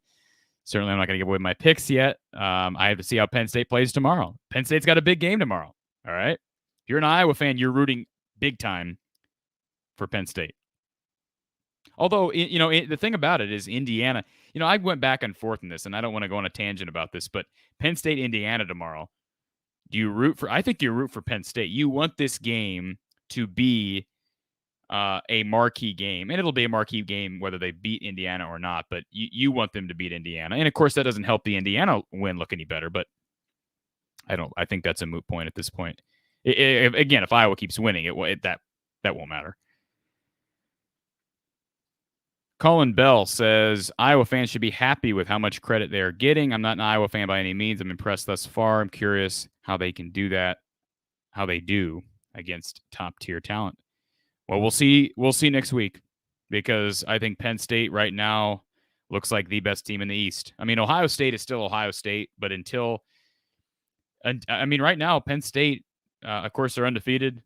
A really impressive winning over Auburn, although Auburn, there's some question marks. There's question marks everywhere, whether you're talking about Ohio State, Michigan State, Penn State.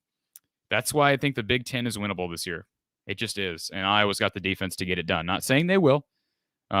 If you have followed me and my stuff over at From the Hawkeye of the Storm on YouTube, then you'll know that I did predict that Iowa would win the West. Okay. I predicted that before the season started, and certainly I'm going to continue with that prediction based on what we've seen. I don't see a whole lot of weakness. I didn't see any weaknesses really defensively heading into this season. I thought the secondary was stacked with Moss and Hankins. Moss got exposed a bit against Kent State, but he seems to really have bounced back. And I really thought the offense was pretty solid everywhere. The big question, especially with these last two games, was offensive line, and they took a step forward today. I'm not saying that the problems are fixed. Continuity, they're still young. But I did say this week, during this past week's pregame coverage, that I thought the offensive line would take a jump this week, and they did. They just did, and give them credit for doing that. Okay. Jay Bird says, this is the most legit Iowa team they have had. What's the single game record for most INTs for the Hawkeyes? I have no idea. It's a great question. Maybe somebody can grab that stat for us. I'm sure the University of Iowa will alert us to that this week, but it's got to be close to what we saw. 6 interceptions I mean, I think one of these was late, right? The was it Quinn Schulte that had a pick late. But yeah, what they did tonight as far as turnovers and interceptions specifically is pretty much unheard of, especially on the road and against a Big Ten team. Sam Gonzalez, blackout versus Penn State. No, this is a stripe game. It's the America Needs Farmers game, so you're going to have the stripe sections, black and gold,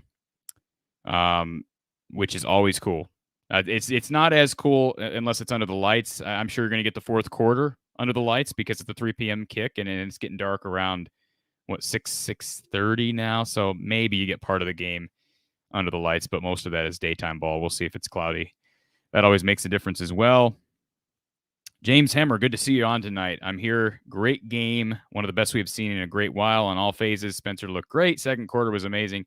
Maryland had less than 3 minutes time possession in the second quarter. Recall that Iowa against Iowa State was a tale of the second quarter. And as Don Patterson consistently talks about, the second quarter is key to winning football games. It's just key. The numbers bear that out. It's not the first quarter. It's not the fourth quarter. It's the second quarter. And Spencer Petras was terrific against Iowa State in the second quarter. He was terrific today in the second quarter against Maryland, and Iowa's 5-0 because the defense has been terrific basically every quarter. I think that's a good way to sum it up. Mozart's Ghost, is this heaven? No, it's Iowa. I love it. Absolutely love it. Joseph Walters. Hey, you can dream big, man. I have no problem with that. We are winning the Natty. I believe High Hawkeyes bringing up the Northwestern game 2009. Yeah, Iowa did have a double-digit lead. Lost Stanzi on a terrible play call from Ken O'Keefe. The boot out of the end zone, and he got rolled up on, and that was it. That was all she wrote. Did Iowa prove tonight that they're serious, that they seriously are the team to beat in the Big Ten? I don't know that the team to beat in the Big Ten. They haven't proven that yet. I mean, again, Ohio State's out there. Michigan State looks good. Michigan looks good. Penn State, they get in a week. We'll see what they do against Penn State. They beat Penn State convincingly. Whole new game. Whole new outlook, I should say. James says, I know Maryland wasn't ranked, but do you think they should have been before this? Because I think they could have this could have been another blowout of a ranked team. I feel they played well enough before this to be. Yeah, this should have been a ranked Maryland squad. I think they were 30. Like if you count down into the receiving votes. But yeah, this was it doesn't, rankings don't matter. I mean, Indiana and Iowa State, they're both out of the rankings now. So it really doesn't matter. We'd love to talk about it, but it really doesn't matter. Let's talk about Spencer Petras for a moment. These are good numbers. And I said it earlier in the week. He is a more accurate passer than Nate Stanley. I know some Iowa fans don't want to hear that, but that's a fact. If you look at the numbers, his numbers are better than Nate Stanley's career numbers. Okay. And Spencer Petras has only played 13 career games. That's just a fact. I'm not saying he's better overall. There are other categories that Nate certainly excelled more so than Spencer. But I do believe that Spencer Petras is certainly far beyond a better passer down the field. Okay, he hits his spots. Nico Reganey dropped one tonight. We've seen drops from guys. Tyrone Tracy dropped a slant route pass or catch today. Should have been caught. He's had some drops, and yet he was 21 of 30, 259, 3 TDs, 0 picks. Congratulations, Nate Stanley. Jay Bird reminds us, huge game next week. Absolutely. I like this comment. Who expected Bruce to arrive tonight like this? Is his development key going forward, being a playmaker in Iowa's offense? Please don't persecute me for making this comment.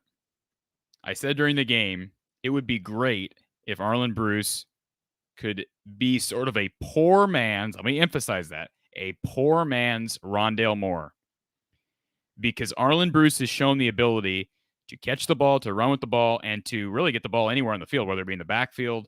I mean, he did this when he was playing in Olathe, Kansas. When he came up to Ankeny, he did this. Now, again, I know it's a different level. We've seen this early. He made a beautiful cut last week against Colorado State. Broke one for about 11 or 12 yards. It could have easily been a loss. Arlen Bruce looked good today. Let's pull up the numbers. I've got the stats in front of me here.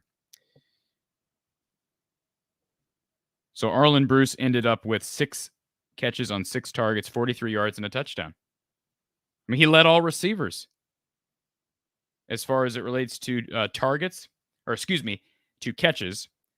Sam Laporta had 7 targets, but man, we all saw Keegan Johnson make his mark last week. It was Arlen Bruce tonight. Absolutely great observation there from our YouTube user. Voice of college football, Mark Rogers. His man David was on the line. We appreciated the call from David earlier. Charles Pinster thinks that Maryland was a bit inflated. I believe this is a quote. I think Charles is throwing in a quote from Don Patterson when he used the word Humpties not that long ago. I loved that. Jeffrey Russell, where is that Penn State Iowa game? It's in Iowa City.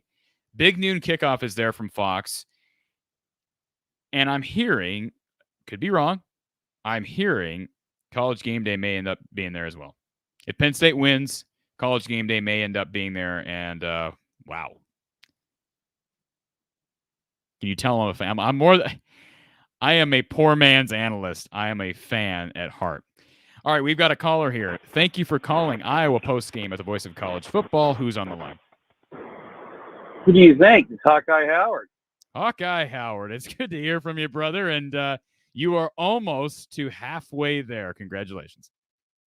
Yes, I was listening to the game. Unfortunately, I'm working.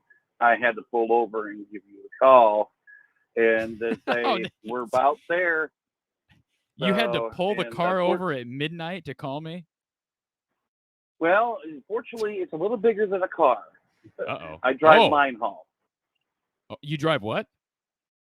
Line haul. It's a semi. You're driving line haul and pulling over to call Iowa Postgame at the Voice of College Football. How about that? Yeah, I pulled over here because I listened to the game. I don't watch it. I listen to the game. I was listening to you guys, and I appreciate the shout out. And hey, you called it. I don't know if it was I don't know if it was you as a homer calling that 12-0, but I think some people are starting to jump on that bandwagon, Hawkeye Howard.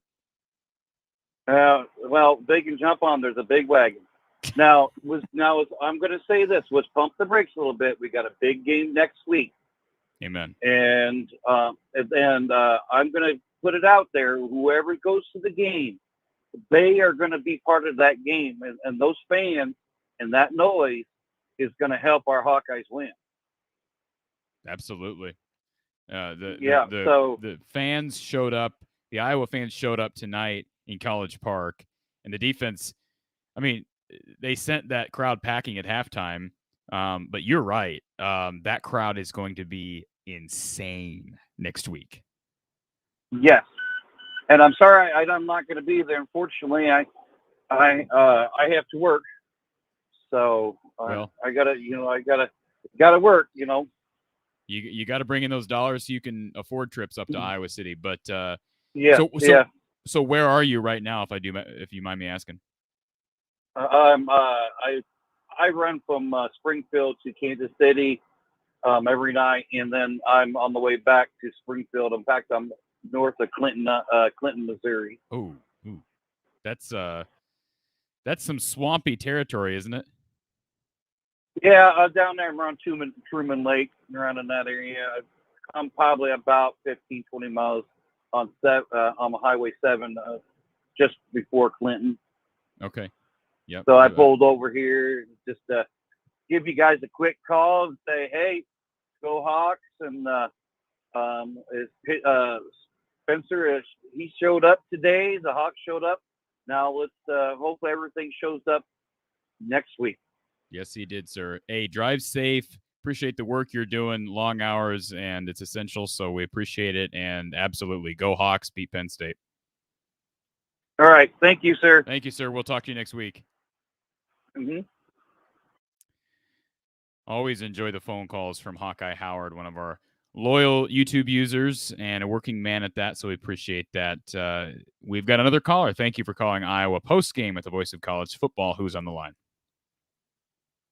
Hey, this is Jeff Webster. I'm calling in from Clive, in a suburb of Des Moines. Mr. Webster, what did you think of the game tonight? I was very impressed by the Hawkeyes. I am a 1989 graduate of the University of Alabama. Okay. And so my blood is crimson and my loyalty is always a Tide. But I enjoy seeing both Iowa and Iowa State do well since I live here. And I'm in a couple of communities, you would say, online. And I've tried to explain to them, most of my friends that I'm online with are in the SEC. They're in Georgia, South Carolina, Florida, Alabama, Tennessee. So they don't really follow the Big Ten or the Big 12. And they've been very curious about Iowa this year. And I think Iowa tonight showed exactly what I was telling them, not necessarily about the defense, but about Kirk Ferentz. That Ferentz is always going to produce solid offensive linemen. He's always going to have quality tight ends. And the Hawkeyes just do not beat themselves. I mean, to me, all the years I've been watching Ferentz in Iowa City, the one thing I can take away is that I can't tell you, I mean, on one hand, maybe you can count the games that Iowa has lost when it was their own fault. They just don't self-destruct. Well, yeah, certainly the good Iowa teams do not self-destruct, and that's one of the reasons why I've been so at the forefront to defend Spencer Petras. There were moments last year when I thought Spencer may not be the answer, and I actually thought it was time for Iowa to at least see what we had in a game-time situation with Deuce Hogan or Alex Padilla. And I said that, I believe, before the Illinois game. But Spencer cleaned things up. And again, had he not thrown those interceptions against Purdue and against Northwestern, I probably would have never even went there, because you're right. A game manager, like it or not, is what Iowa needs, is what Iowa has, what they're able to succeed with. And right now, Spencer Petras is managing the game beautifully. And now he's developed into a guy who can throw the ball downfield effectively and accurately. People are really, you've got to start appreciating this. We saw it last week. We saw it again today. He is getting more and more confident, more and more comfortable. His ability to get the ball downfield is a facet of his game that we have not seen with every Iowa quarterback. I think back to Nate Stanley. We've talked about it. He had issues with accuracy down the field. But you're right. If Spencer can play clean and Iowa can avoid turnovers, Ivory Kelly-Martin was guilty of some fumbling issues early in the year. He seems, at least for now, to have cleaned those things up. If they do that with as strong as this defense is, you're absolutely right. They're going to be very hard to beat. Not saying they're unbeatable, but they will be very, very hard to beat by anybody. Yeah, they're going to, I don't know, I'm trying not to use the cliches or whatever, but Iowa is just like a solid plain vanilla. I mean, you kind of know what you're going to get, and they'll just kind of say, we are what we are, we do what we do, and we'll get you to play our game, and then we'll beat you at our game. And that's what the Hawks have been doing, certainly this year, I think. I mean, that was the win over Iowa State. They got the Taylor, he punted the Cyclones, I think, 5 times inside the 10-yard line. Yeah. You had a defensive score. You had 3 other turnovers. They got the Cyclones to play their game, and Iowa's going to win when you play their game. Yeah, you're right. And Don Patterson talked about it. I don't know if you caught Coach earlier in the day, but Coach talked about, 1981. It was Reggie Roby who was, kind of the Tory Taylor of then. And when you combine quite elite defense with a punter who can be a weapon, not just a guy who can get you out of trouble, but actually be a weapon like Tory Taylor and Reggie Roby both are or were. Rest in peace, Reggie. But when you have that, boy, it sends your entire, it just changes things, and it helps your offense immensely and puts so much pressure on the opposing defense.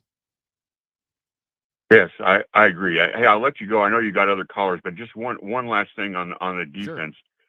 If I'm not mistaken, and I know you'll know the answer to this, was this like number 27, 28, something like that, of holding opponents under 25 points I heard that stat the other day, and I was just amazed.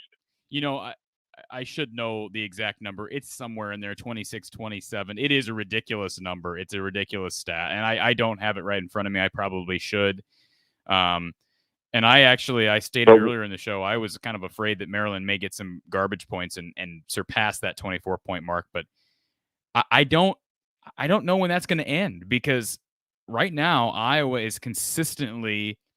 I mean, next week against Penn State, they have the ability to score points, but Maryland was one of the best offensive teams by the numbers heading into this game, and Iowa basically, made them look completely sideways. So, yeah, it's an incredible stat. Phil Parker, I could rant about him all night. Phil Parker should be the next head coach at Iowa if he wants it. If he wants it. And it may be for 4 or 5 years before he retires, and maybe he doesn't want to be a head coach.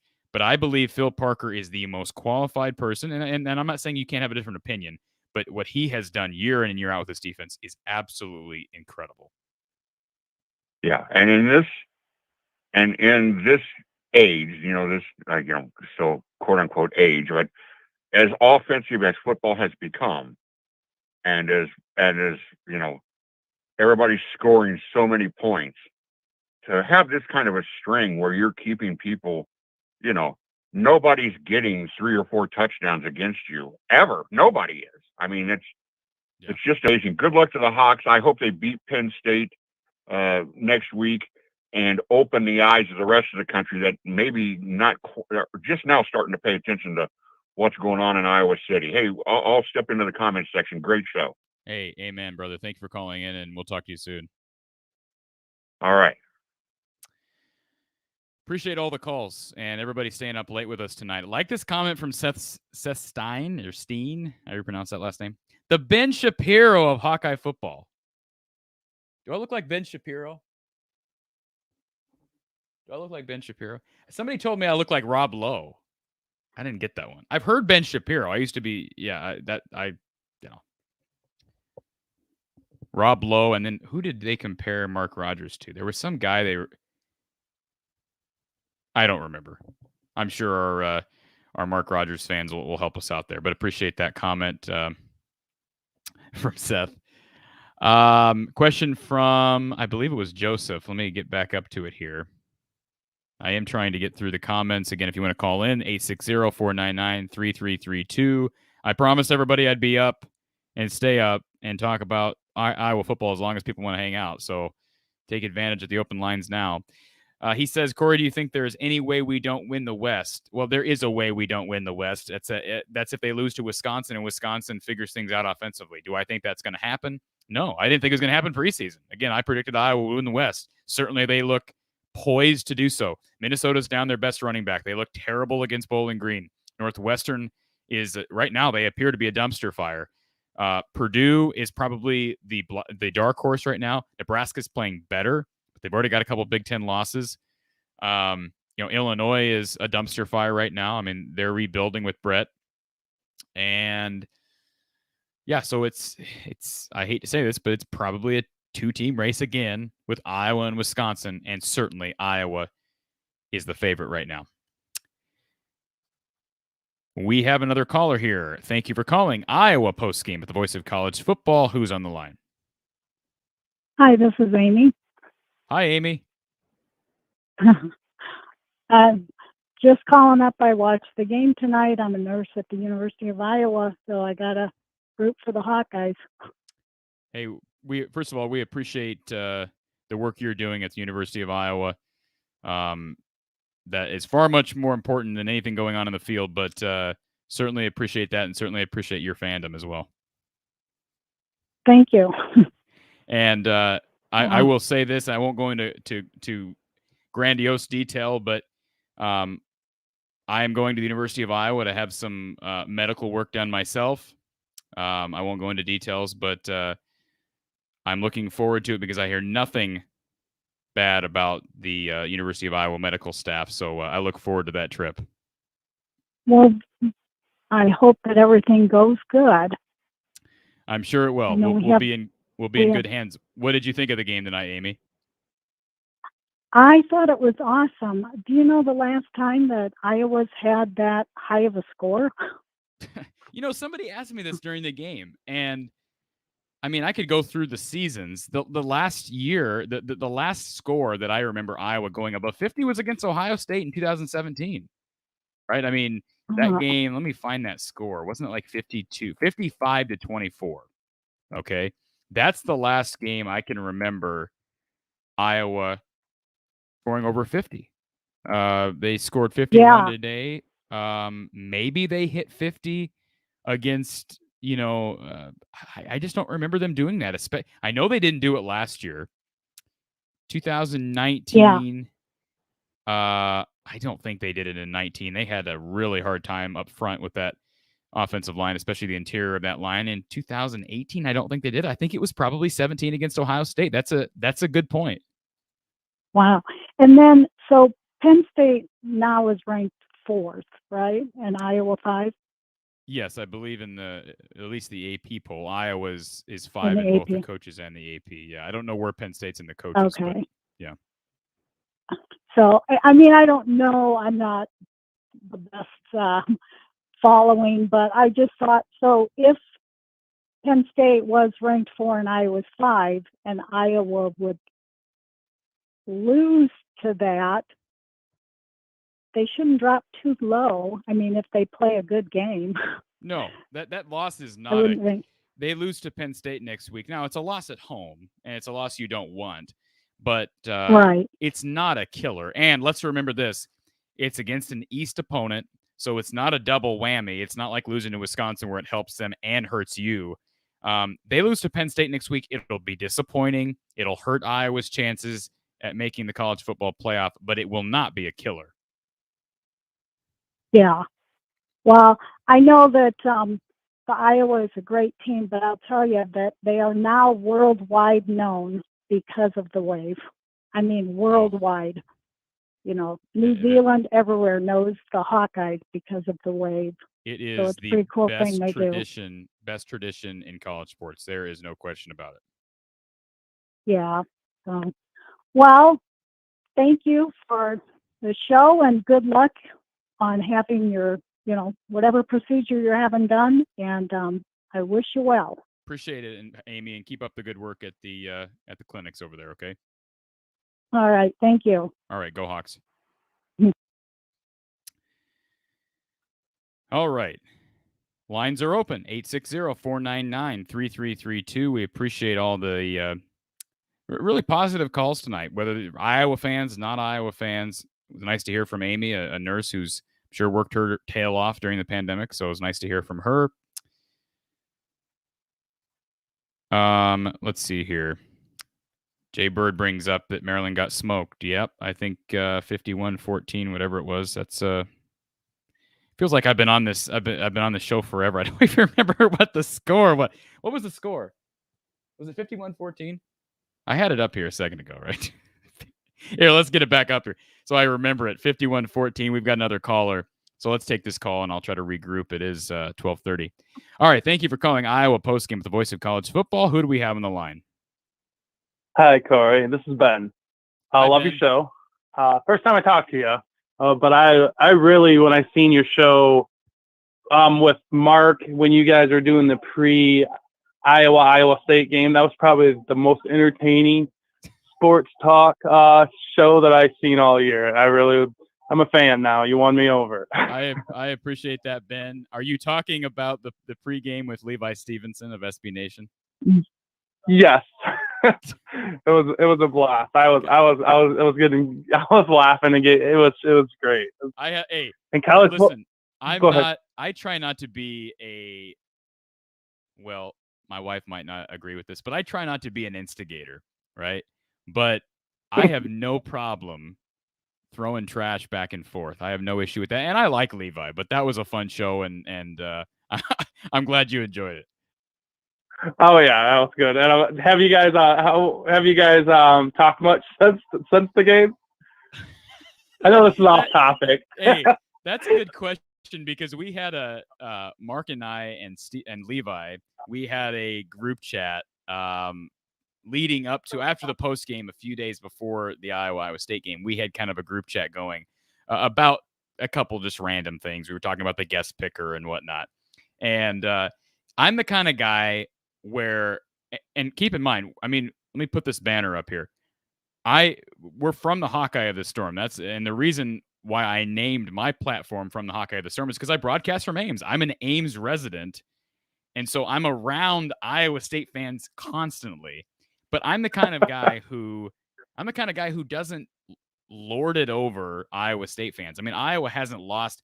I moved to Ames in 2015, and Iowa hasn't lost to Iowa State in football since before I moved here. I mean, it's just ridiculous. But I don't lord it over Iowa State fans. So, no, I have not talked to Levi. Him and I don't agree on a few things, but I do like Levi. He's a great guy for SB Nation and what they're all about over there. But no, him and I are fine. But no, we have not spoken. He's probably afraid to show his face. No, I'm just kidding. Well, Iowa State's got some problems. I mean, I say this because, we're right here. I mean, we're in the middle of this program, and they've got some issues. I don't know if the moment was too big.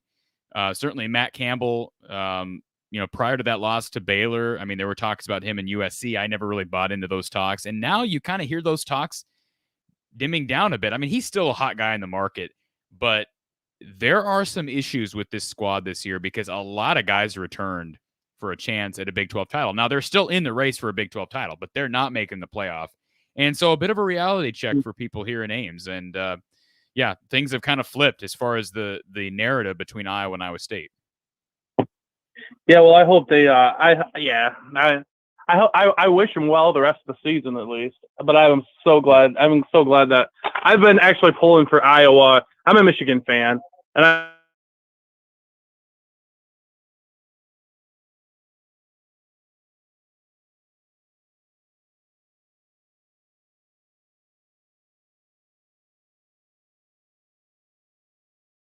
make a playoff. And this year, it's great. It's awesome. College football's been just so much more exciting than I think it has been in years. And to see Iowa in the position they are is great. And you probably are going to be a big Michigan fan come tomorrow at noon. I'm thinking your whole fan base is, because I'm hoping. I mean, if we knock off Wisconsin, that's your chances for the Big Ten championship are just going to dramatically increase. Yeah. I'm rooting for Penn State tomorrow, and I'm rooting for Michigan against Wisconsin. There's no question about it, because I know Wisconsin is struggling, but they are not out of the West race. So a loss tomorrow would just do huge things for Iowa. There's no question about that. Yeah.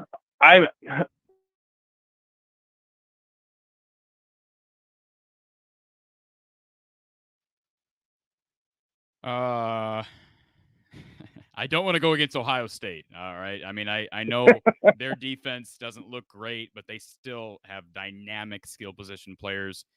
I think as far as who I would fare the best against would probably be Michigan historically, right? Iowa seems to have had Michigan's number as of late. Michigan State obviously is a different team now. You'll beat us with a 50-yard field goal or something like that. Right. Yeah, I think back to 2016, Iowa got blitzed by Penn State in Happy Valley, and then they come back and they went on a Keith Duncan field goal in Kinnick. You will see. Iowa doesn't have a great, over the past 8 years, they haven't really fared well against Penn State, although they beat them last year. So I don't know. There's a lot of college football to go, and but you're right. You're absolutely right. Iowa fans should be rooting for Michigan tomorrow. Yeah, and I'm definitely going to be rooting for Iowa. I will be all year, but I'll definitely extra root for them versus Penn State. That's for sure. Absolutely. It will be a mark. It's been a long time. Because they're the biggest. Penn State's, looking pretty strong, like one of the, maybe a bigger hurdle than OSU will be, hopefully, if OSU doesn't get their stuff together. But I'm not going to count on that either. Yeah, and but anyway, go ahead. Go ahead. No, phone delay. Yeah, go ahead. You're okay. I was just going to say that it's been a long time. I don't remember the last time Iowa's had a top 5 matchup. I think back to, was it 86 with the Rob Houtland kick, Iowa-Michigan. When's the last time Iowa's had a top 5 matchup with another team? It's been a long time because Iowa's not often in the top 5. Yeah, I can't even. I don't even remember it in my lifetime. I know. But my lifetime of paying attention to college football, man, it has to be. I have no idea. We'd have to, and being matched up with a number 4 team, that's crazy. Yeah, no, let's hope Penn State wins because Iowa What's fans. Let's hope Penn State wins tomorrow because you want that. There is nothing bad about having Big Noon there. I know the players shouldn't care and the coaches don't care, but having Big Noon there, Fox there with Bob Stoops and Reggie Bush and Matt Leinart and those guys, and then possibly game day in Iowa City, and it's going to be middle of the day on Fox. It's going to be great. It's great for the state of Iowa. I loved when game day came to Ames. Yeah. That was great for the state of Iowa. Iowa football, Iowa and Iowa State football is in a good spot right now. I know Iowa State's struggling, but state of Iowa college football is making its mark nationally, and that's a great thing. Are you going to be at that game?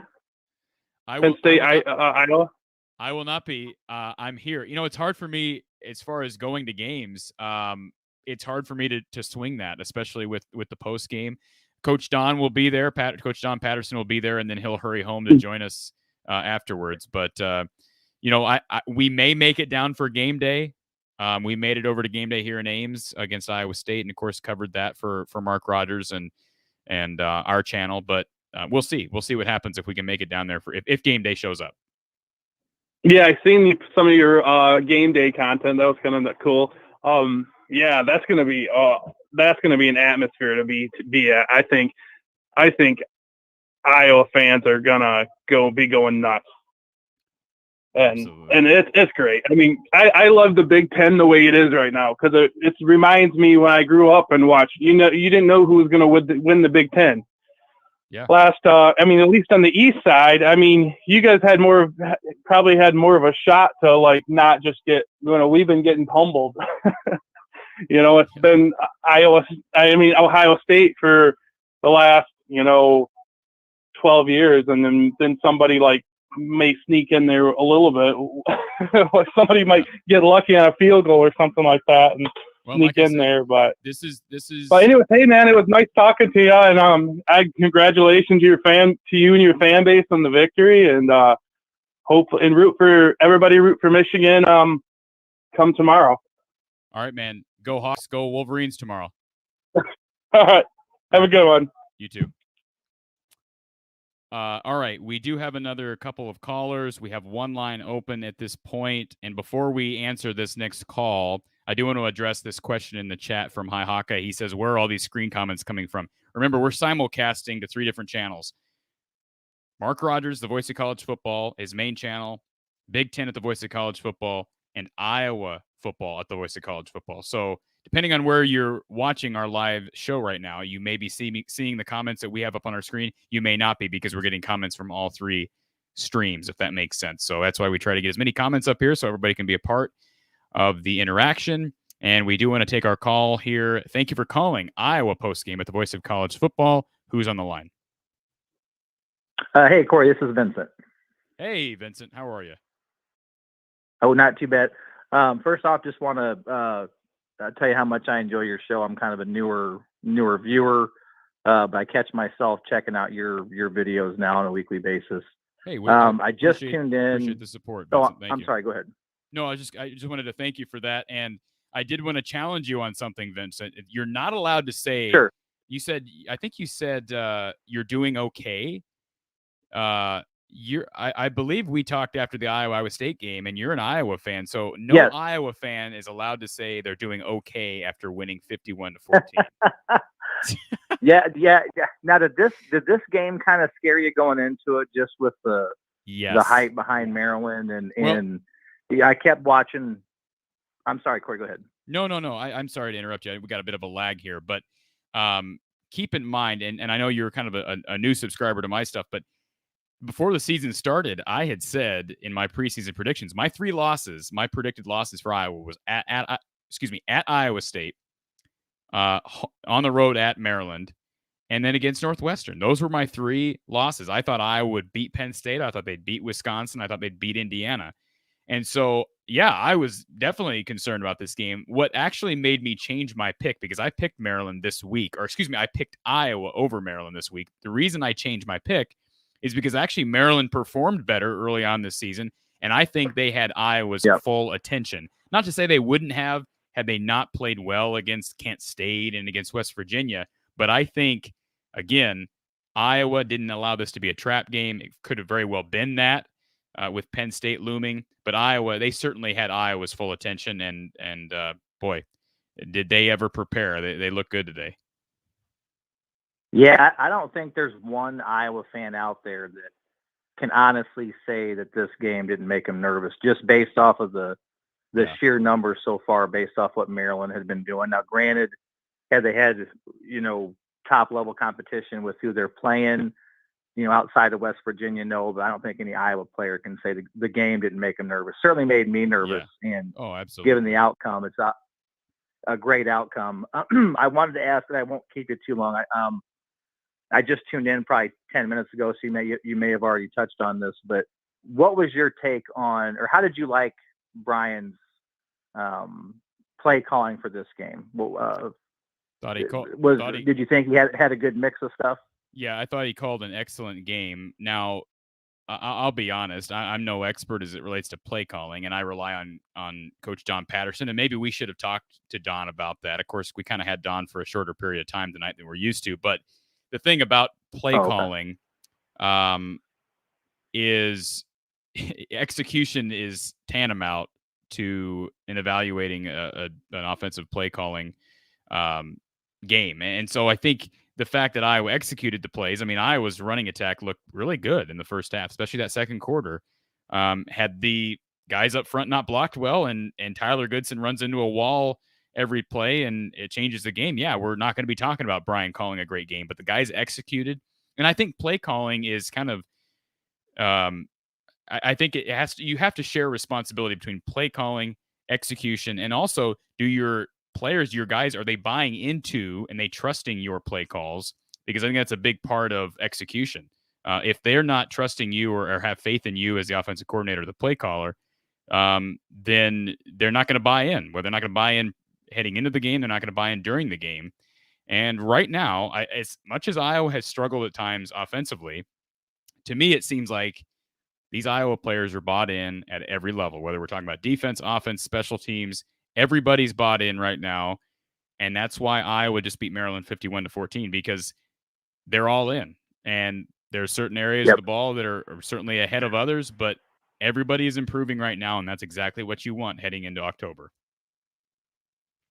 Yeah, what I thought was even more impressive is as you're watching the game, as you're watching the plays go in and being executed, it was very complimentary of what the game was or how the game was playing out. I thought Brian did a great job of scheming even as he was going to get players in positions to make positive gains or even to make big plays. And then he's getting the younger guys, integrated into the offense. Arlen Bruce, the most I've seen him get touches, also his first TD as an Iowa Hawkeye. I just thought Brian did a great job with his play calling during the game. It just looked real crisp, real clean, real efficient, as the commentators like to say, for Iowa on offense. You are absolutely right. And my biggest takeaway, obviously the defense has been terrific. That's got to be your number one takeaway through 5 games. But I think the improvement of Spencer Petras has got to start being in the conversation. I know we didn't see a whole lot of improvement weeks 1 and 2. We're starting to see it now. He has made a jump.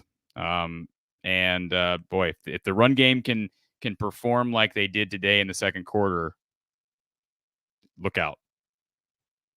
Yeah, I absolutely agree with you. I was going to touch on that next with Petras and ask you what you thought about his play. But you see him growing each week. You see him improving each week, confidence-wise, accuracy-wise. Now, granted, I know tonight he had probably 3 or 4 balls that were maybe a bit behind. I know there's one to Laporta, another one to, I think, Reganey. That might have been just a bit behind when he's risking a defender sneaking in. I think Nico should have caught that pass, though, Vincent. I that was a pass Nico should have caught. I thought it was a well-thrown ball. Oh, you mean the deeper corner route you're talking about? Yep. Yeah. That one he should have had. He had a couple, though, to Laporta that I thought were kind of at his back shoulder where the defender's right there, where he should have just got it out a little bit more in front. Yeah. But other than that, his deep ball, I watched another video or another review video. It might have been yours, I think. Yeah, you were comparing Petrus and Stanley and how Petrus seems to be a better or more accurate deep ball thrower. And I couldn't agree with that more. But Petrus, you can see him blossoming in front of us as he's playing. Real good thing to see. Boy, it's nice to see because we haven't always seen that from Iowa quarterbacks, and we're seeing it before our eyes right now. Yeah. Hit the nail on the head.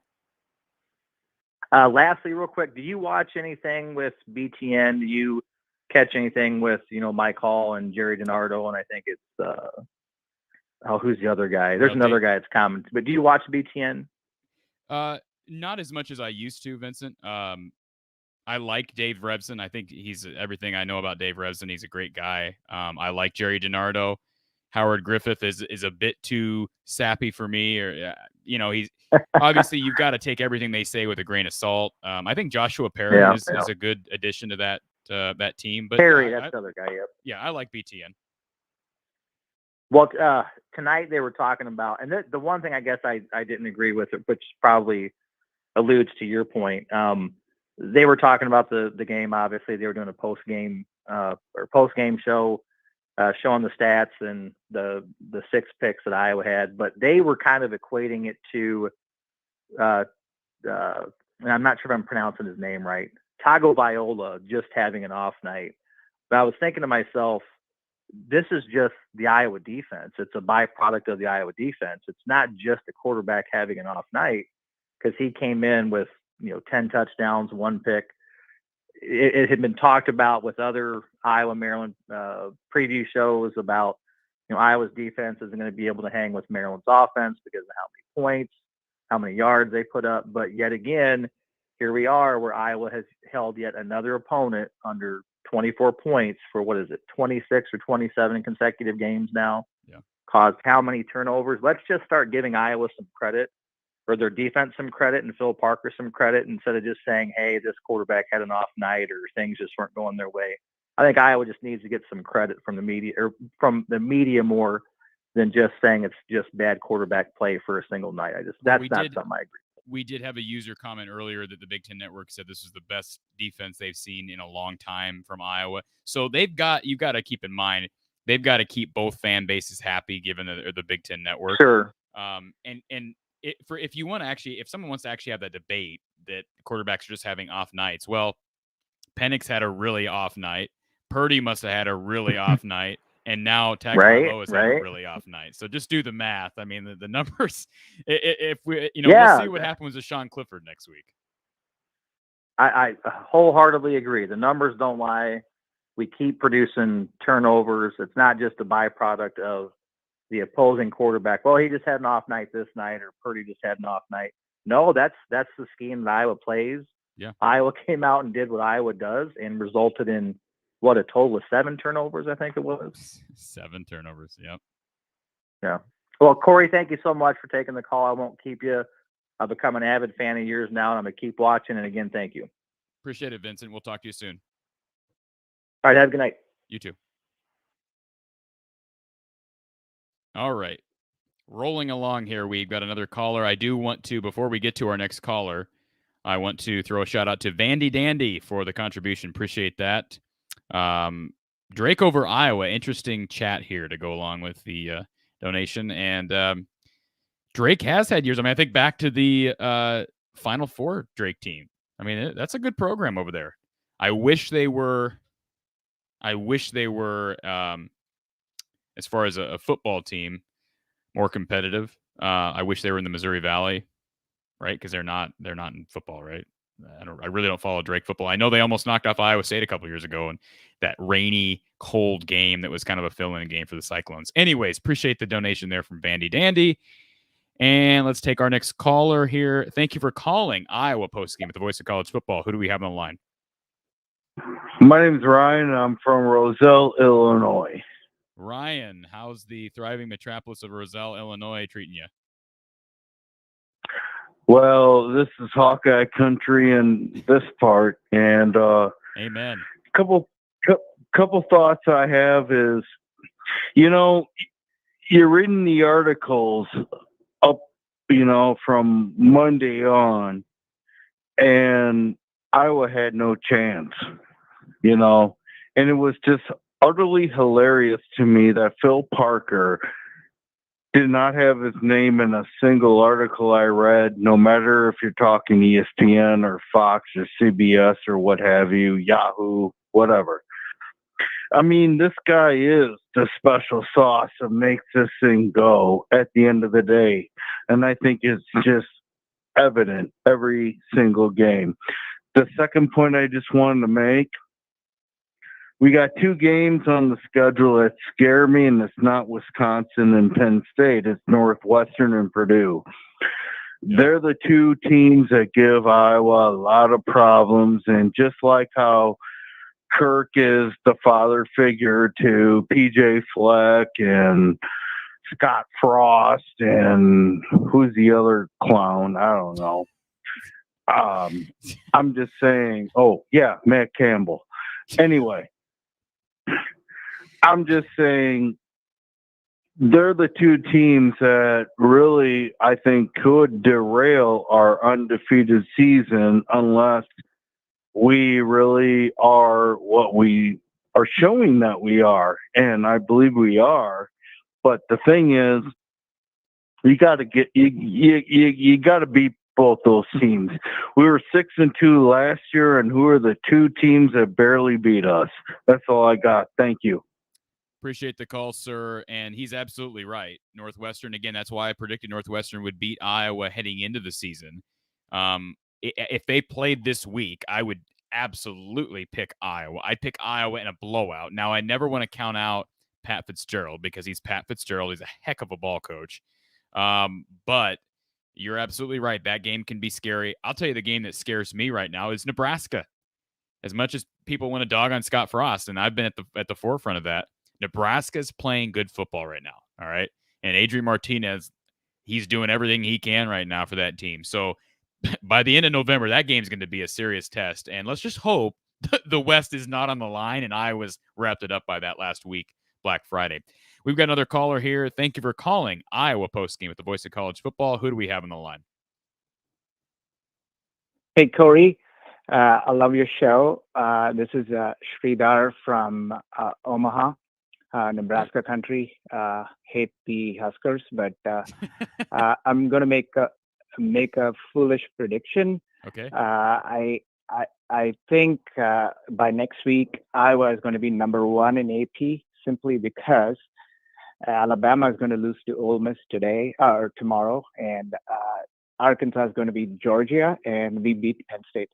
So I'm hoping that happens. But again, it's always foolish to think. But I think it would be great in my lifetime to at least see Iowa be number 1 for 1 week. Okay, so I have to ask you this. I have to ask you this question before you hang up. So I think that's an interesting comment. And I'm not one that really reads into the rankings this early. I prefer Iowa be unranked, to be completely honest. Obviously, they don't deserve to be unranked. But okay, so Arkansas. Let me get this straight. I'm trying to get this in my head. It's like 1:00 in the morning here. Arkansas beats Georgia. And when is that game? Is that next week? No, tomorrow. That's this Arkansas week. beats Georgia. Yeah. And Ole Miss, Lane Kiffin beat Alabama. And when is that again? game? Tomorrow. It's a good chance. Tomorrow. Okay, so tomorrow. So are you predicting Penn State being number 1 on Monday? No.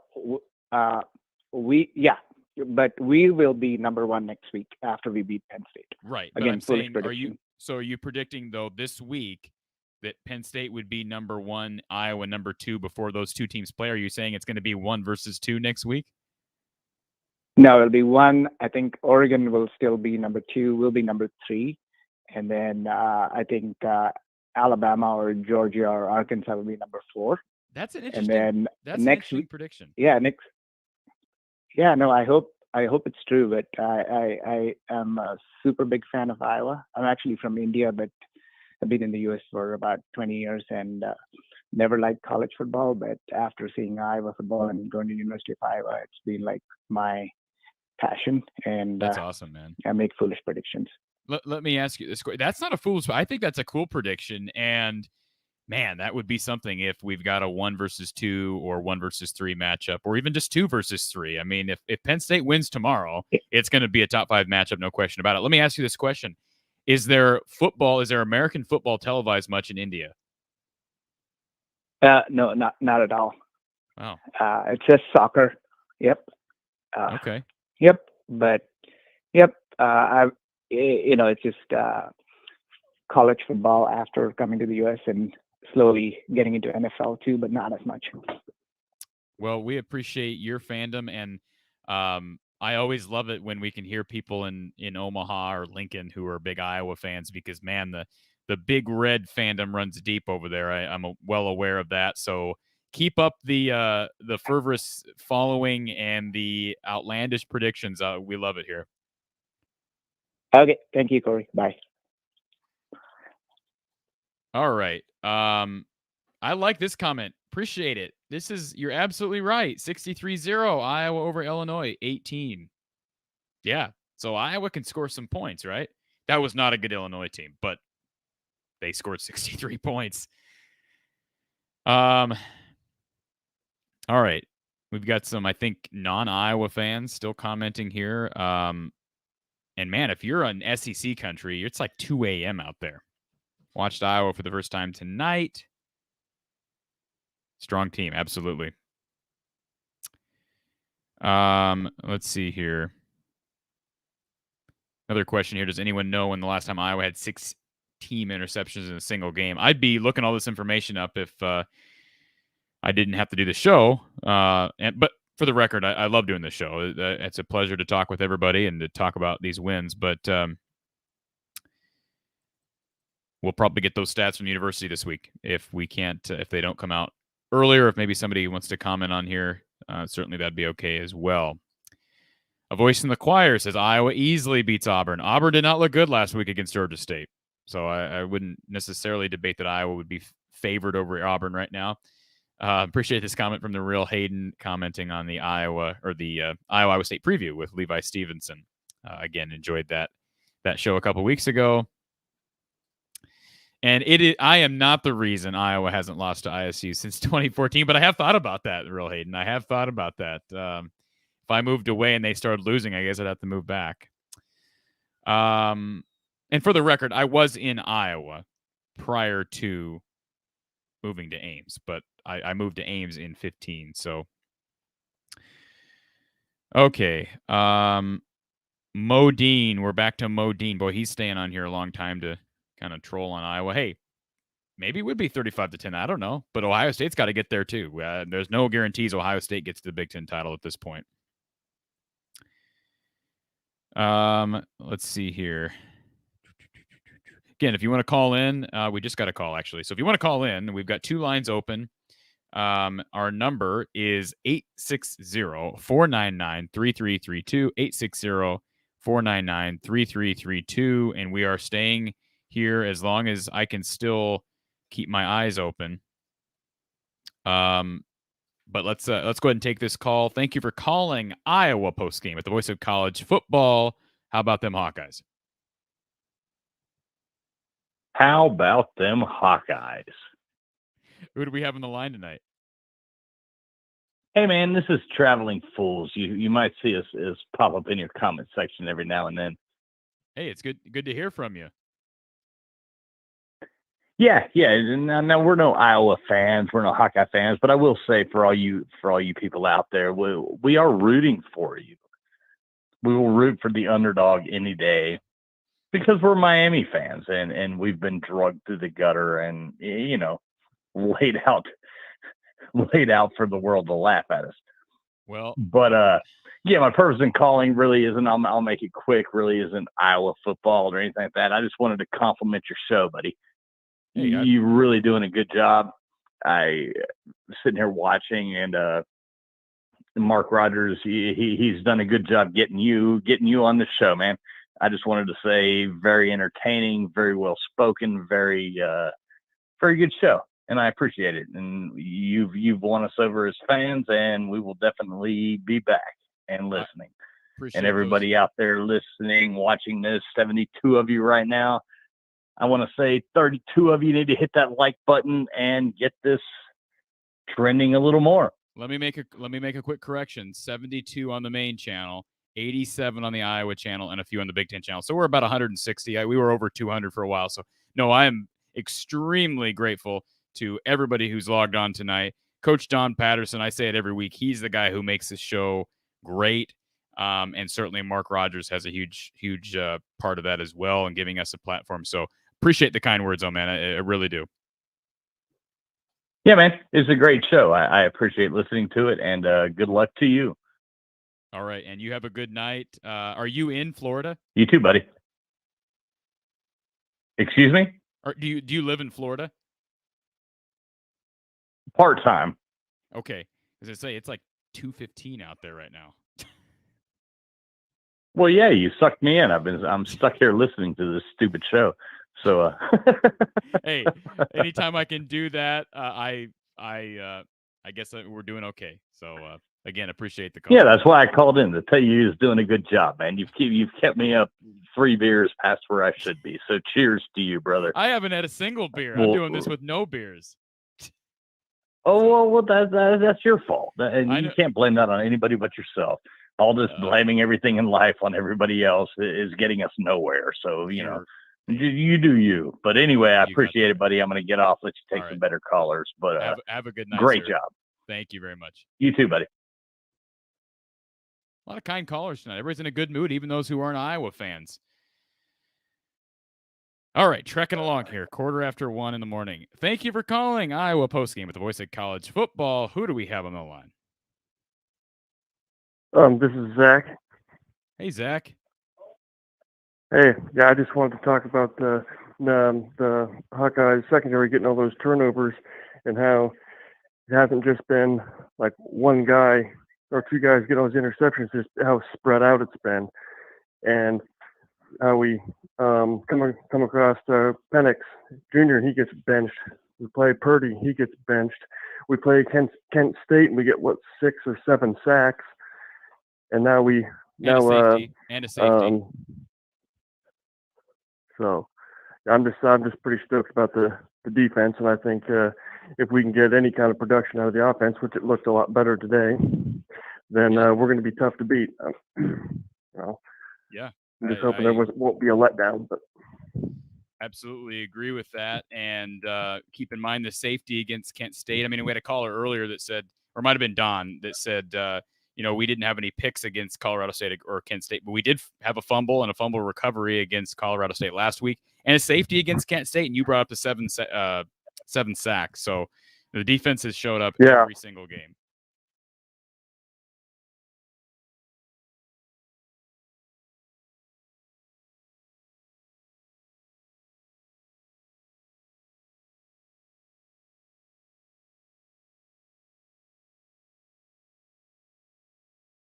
running game, getting less predictable with it.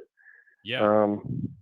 And just changing things up a little bit, even staying within what we like to do within our system, we can still just kind of, instead of going, if you're going to run the ball twice, pass once, I mean, I don't like it when it's first down run, second down run, then half the pass.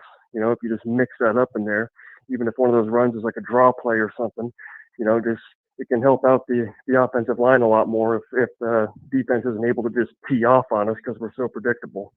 So I think that can help us a lot, and I've seen some improvement there. And I think it gives Petrus a chance to actually gain some confidence when the opposing defense doesn't seem to know exactly what we're going to do.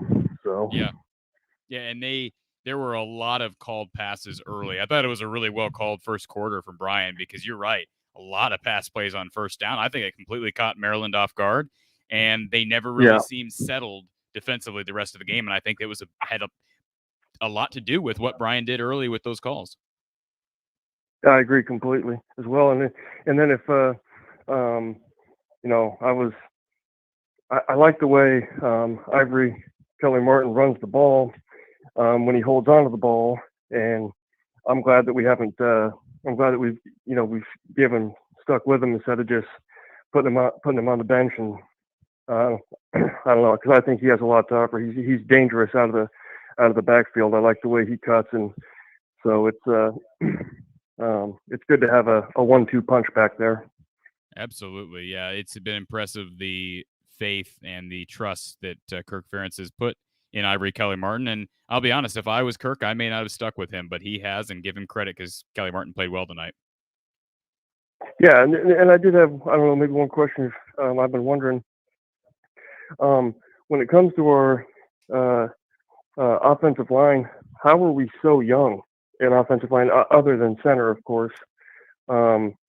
It seemed like we were going to be, and maybe it's just I was mistaken, but I thought we were going to be pretty set at the center and the guard position. But it just seems like we're really young at the offensive line. Keep in mind, you lose a 4-year starter last year at left tackle and Alaric Jackson. You lose Mark Kallenberger, who walked away from football this past year.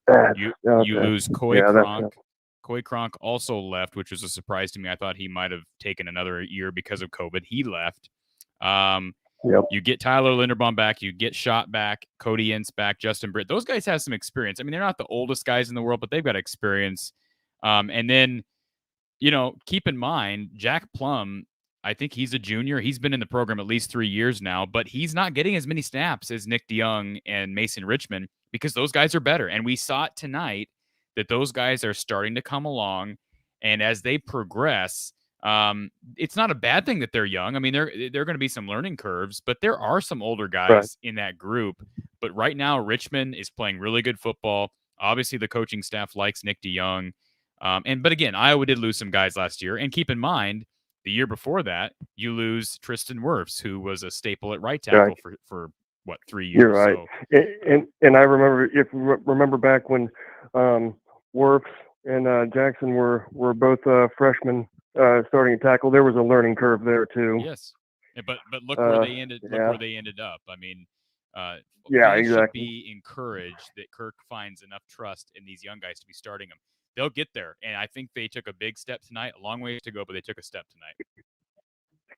Yeah, I think so too. And one final thing, while I'll let you go.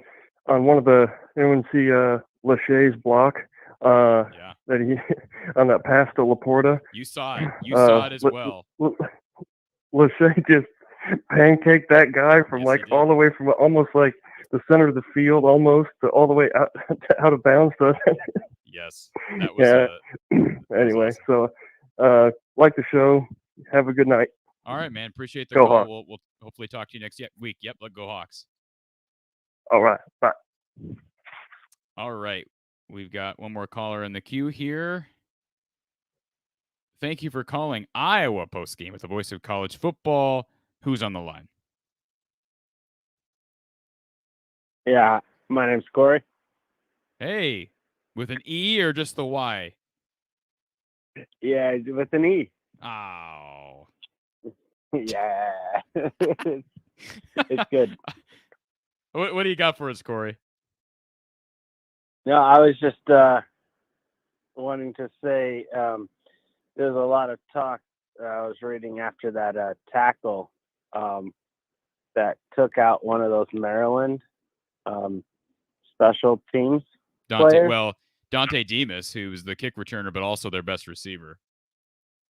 Yeah, and it was pretty wild. But after seeing it, because I was watching I was listening to it on the radio, but after seeing the replays, it was almost like Iowa.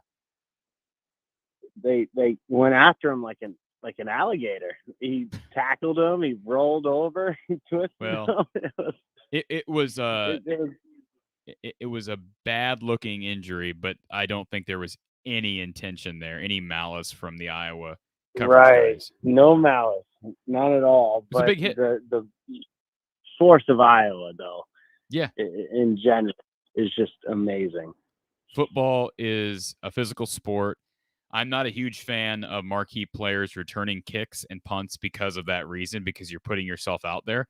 That's why I think it's great that Iowa has a guy like Charlie Jones. He's an adequate receiver, but he's also probably the second or third, maybe even fourth best receiver on this team. So have a guy like that who's elite returning kicks and punts, but is not your marquee offensive player is huge. And now Maryland doesn't have their number one weapon and doesn't have their number one kickoff returner. So that it sucks. I feel sorry for the kid. Yeah. Hopefully he's not out for the year. Yeah. It's sad, but at the same time, I love our Hawkeyes, and I love your show. Hey, appreciate the call, man. Yep. Have a good night. All right. Before we take this next caller, I did want to throw this chat up from, let's see, Joseph Walters says, Cory, you should do a live podcast in Indianapolis when we face whoever from the West. All right. Here's the deal. I'm going to say exactly the same thing that Mark Rogers says whenever somebody tells him to put a helmet for their favorite team behind him in his studio. I would be happy to go to Indianapolis, cover it like we covered College Game Day here in Ames a few weeks ago, but we would need help financially to do that. Right now, the funding's not there here at the Voice of College Football. So we're doing what we can within our financial limits. But I guess if somebody wants to donate and send us out there, you're welcome to do that. And of course, well, I should probably put a plug in for Mark Rogers. And of course, this is his operation. Donate to the Voice of College Football. You can find links below: Cash App, PayPal, Venmo, of course, Super Chat as well if you're on his main channel. And make a note that it's for the Iowa channel, and that will help us out. All right.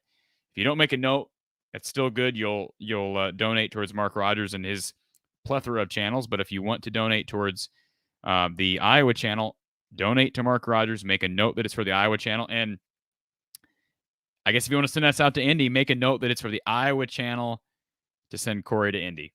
I'd be happy to do it. I tell you what, if we raise the funds for that, I'd love to go out to Indy and do that. That was fun the last time, and I'd love to do it again. All right, back to our callers. Thank you for calling Iowa Postgame at the Voice of College Football. Who do we have on the line? Hey, what's up, man? It's Eric. Hey, Eric. So I'm obviously a huge college football fan. I'm an Oregon alum, but outside of that, I have some favorite teams, but I generally root for the upset. So having no connection to Iowa, today I was rooting for Maryland, and I was at work, so I couldn't watch the game, but you guys absolutely crushed them into oblivion. And I thought you guys were kind of gimmicky. I mean, you had some good wins. I thought Iowa State was always overrated. Same with Indiana. But you absolutely crushed this team, and you got, like, I'm on the train because I'm on the upset train.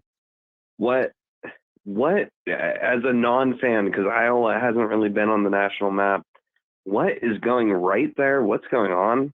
Was it a good recruiting class? Is it the coaching? Like, obviously the schedule plays in, but what do you guys have going on really? And does it mean you're going to beat Penn State? Well, let me just say this. The recruiting class in 2021 was really good. It was actually an exceptional recruiting class from Iowa standards. But this success has a lot to do, in my opinion, with continuity.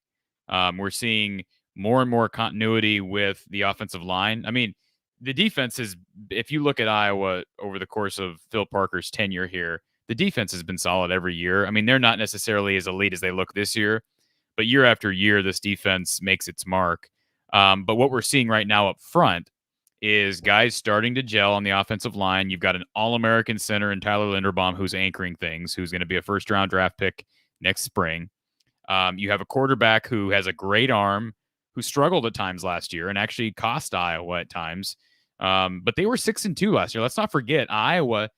The Iowa was up 17-0 against Northwestern game 2. You win that game, you would have went if you give Iowa the games that they already won the rest of the year, 7-1, and you win the West. So this is a team it's been several years of development here. But Kirk Ferentz does have a history of doing this. Every 5 to 6 years, Iowa has an exceptional year. 2002, 2004, 2009, 2015. 2009, 2015. 2009, they go to the Orange Bowl and win. 2015, they go to the Rose Bowl. They came one play short of the college football playoff after losing to Michigan State in the Big Ten title game. And here we are 6 years later. And Iowa has, I mentioned the recruiting class. We saw true freshman Arlen Bruce and Keegan Johnson these last 2 weeks. Those guys have both made huge plays. I think it's a combination of everything, but I don't want to pump the brakes and kind of sour the good taste that Iowa fans have in their mouth right now. But Penn State's a much better team next week. So you were right, caller. This next game for Iowa will be really telling. But I think it's a combination of those factors. Yeah, man. Hats off. I am not an Iowa fan or a Big Ten fan in general. I like Wisconsin just because I think they're a fun team to watch, and I think their fan base is good. But I thought Maryland might give you a good run. I didn't bet. I had no money. If I would have put money on it, I would have bet Iowa. But I would not have bet you guys putting up 51 points on them. It's just insane. No Iowa fans would have guessed that either. So you're not alone in that. So you're a huge Iowa fan, obviously. What was the expectation going into that game? And I think that's really interesting, especially as an Oregon fan. Because for example, going into Ohio State, we were like 80-20. All of our faith was on the line for Oregon. Like, please pull this out, but it's not likely. And we ended up shutting them down. Was that similar, or are you guys, how confident are you moving forward, and how confident were you in this game? I picked Iowa to win 28-24, but to give you some context here, in case you missed this earlier in the show, before the season started, my preseason predictions, I predicted Iowa would lose 3 games this year, but would win the West. And their 3 losses I predicted would be at Iowa State, at Maryland, and home against Northwestern, right? I think Northwestern's at home this year. Anyways, Maryland was one of those losses. The reason I switched that pick is because I thought Maryland played well enough these first 4 games to get Iowa's full attention, and they certainly did, and Iowa showed that they had a great week of prep. But I did predict Iowa would win the West, and I am a homer. There's no question about that, but I don't predict Iowa wins the West every year. I predicted it this year because I did. I saw a complete defense on paper. I saw an exceptional backfield for Iowa and Kelly Martin and Goodson, and then you have obviously your fullback. I know people don't like talking about fullbacks, but Monty Pottebaum was a big factor today, and his ability to block out of the backfield has been huge. And then you have an exceptional tight end, Laporta. The one factor that you can't predict is health, and Iowa has found a way to stay healthy, knock on wood, thus far. So I was high on Iowa, but this game was a trap game heading into the season, at least from my vantage point. Sure, absolutely. How do you have callers waiting on me right now? We've got one caller in the queue. Okay. But I don't want to be that guy. Well, you know what? If you want to ask another question, you're welcome to, or if you want to call back, you're welcome to do that.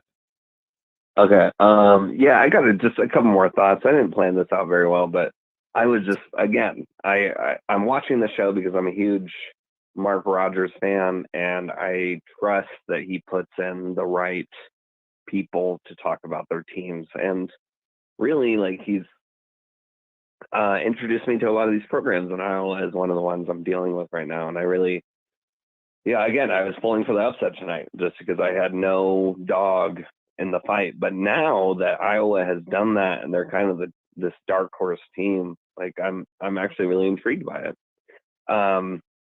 Do you think Iowa fans legitimately think they have a playoff shot, or do you think you're hoping to finish top 10? I don't want, we've talked about it a little bit tonight, and it's fine. I love when people talk about it, especially on national college football call-in shows like Mark Rogers' show. But as an Iowa guy who's followed Iowa my whole life, I don't even want to talk about that. We're 5 games in. They've got Penn State next week. They've got Wisconsin on the schedule. And then you probably have to win your title game against Ohio State, Penn State, Michigan State, whoever. So I don't know if Iowa fans are certainly this game didn't do any harm in the buy-in for Iowa fans. But to me, personally, it takes a win against Penn State for me to start talking for real about contending. Yeah, so Iowa fans, to their credit, are accepting that 1-0 mentality that the coaching staff embraces. Yeah. Well, some Iowa fans are. I mean, you're going to have every fan base where fans are always critical and always doubters, or are on the other side of things where, bring on Alabama, bring on Georgia. We want Bama. After you've beaten Texas A&M State. So, sure. So, okay. 1 or 2 more quick notes. Sure.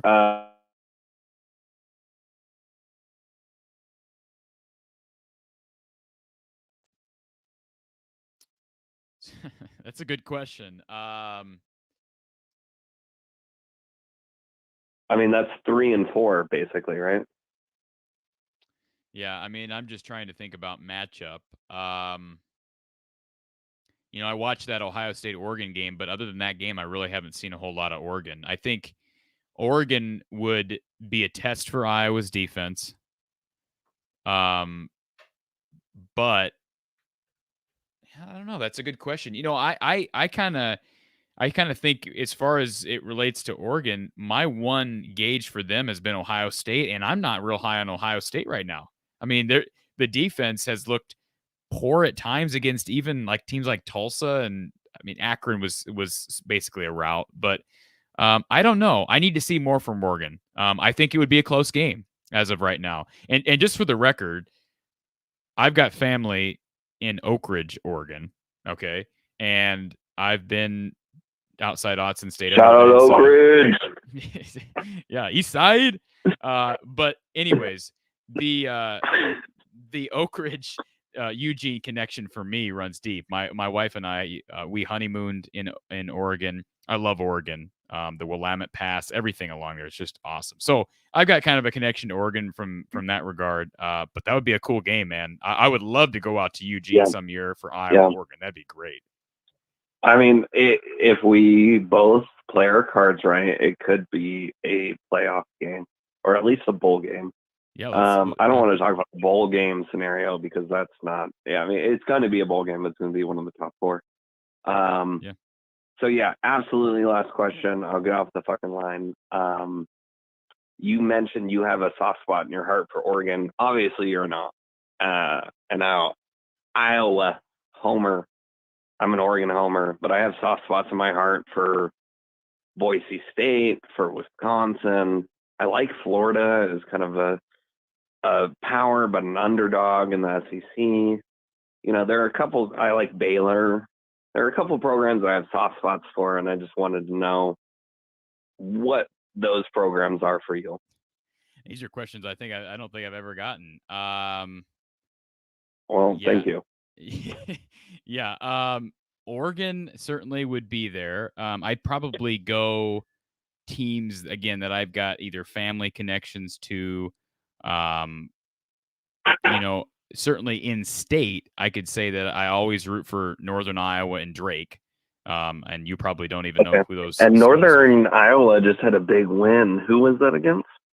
Or what? No, it was Northern Arizona over Arizona. That was the one. You and I played Iowa State close. I think they lost by 3. But you and I and Drake have both been pretty respectable basketball programs over the years. And you and I has been very good in the FCS. I don't like Wisconsin. So you pull for them. I pull for them. Again,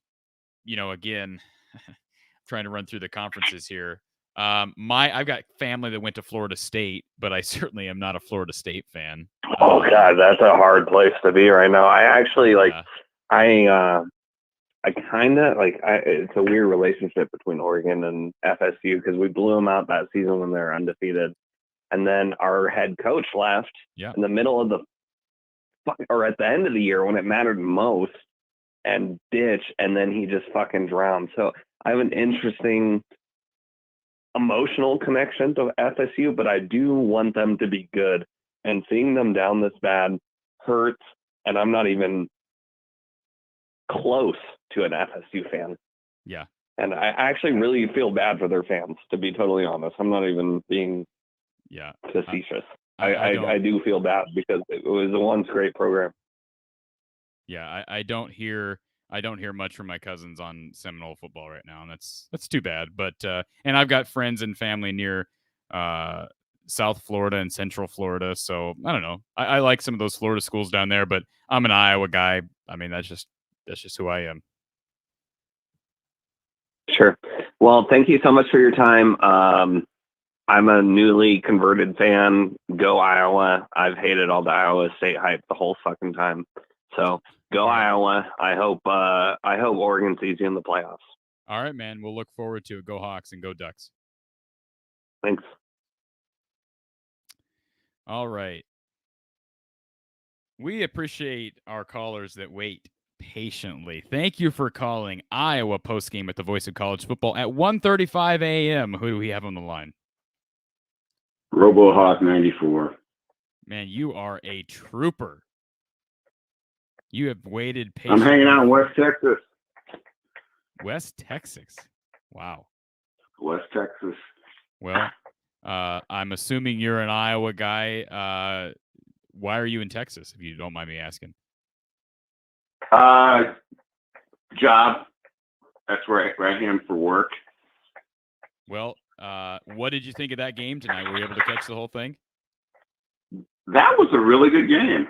I mean, that's what this has kind of been leading up to. That's what Iowa's about, developmental. You don't show a lot at the beginning of the season. And all of a sudden, bam, Big Ten. Yeah. Absolutely. Yeah. Absolutely, man.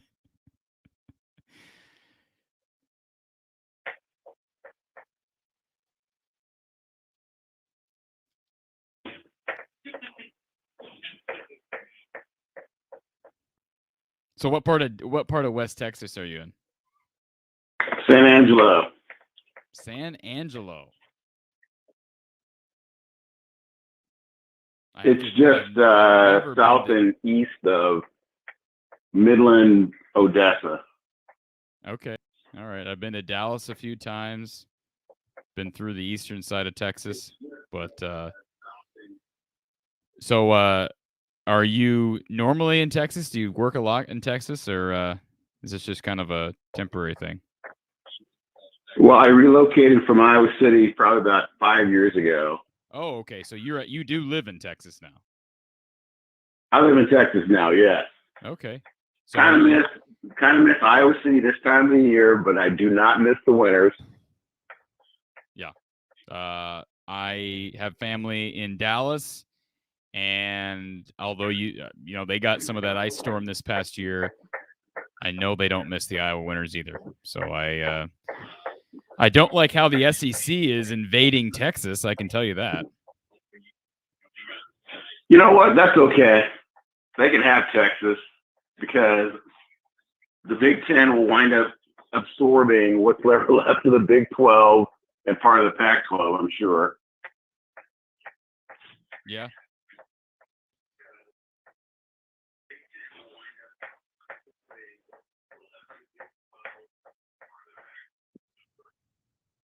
So are you a Mark Rogers fan then?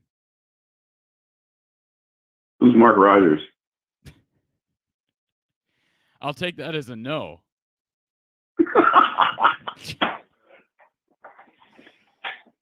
It's 2 a.m. What are you doing up? It's 2 a.m. in Texas, right? Watching you, man. Well, I'm sorry I'm not carrying on more of a conversation. I've been on here for God, what are we pushing 3.5 hours now? Probably. Here's the deal. I'm going to tell you this. Iowa is a very much underrated team nationally, always will be. So the Iowa fans don't need to take that personally. After Colin Coward's fake driver's license comment, 5 years ago, people are still bringing that up. And what Iowa fans need to realize is that Iowa is going to be Iowa. Iowa is going to be a developmental program where they do things the right way. Yeah. You're absolutely right on that. And let's You remember. need to get over. Go ahead. No, what I'm saying is that what Iowa does is they find the right guys that buy into the philosophy, which is you're not going to be 5-star, 8-star, 25-star, guaranteed to go in the NFL. You're going to come here, you're going to work hard. We're going to develop you and to grow to be good athletes, good human beings, and you're going to have a shot no matter what you do, whether it's to go into the NFL or to have a career.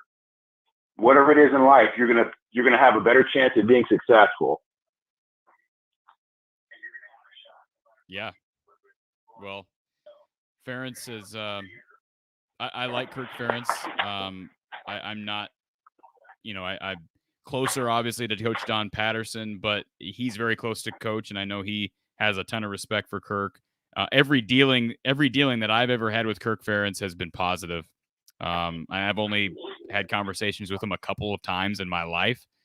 I really respect Kirk. I know there was some debate last year with some of the claims that came up from former players, and I don't want to get into a discussion about that, but that was unfortunate. But I think I think Kirk handled the situation as well as he could have handled it, and I think the players love Kirk. I do.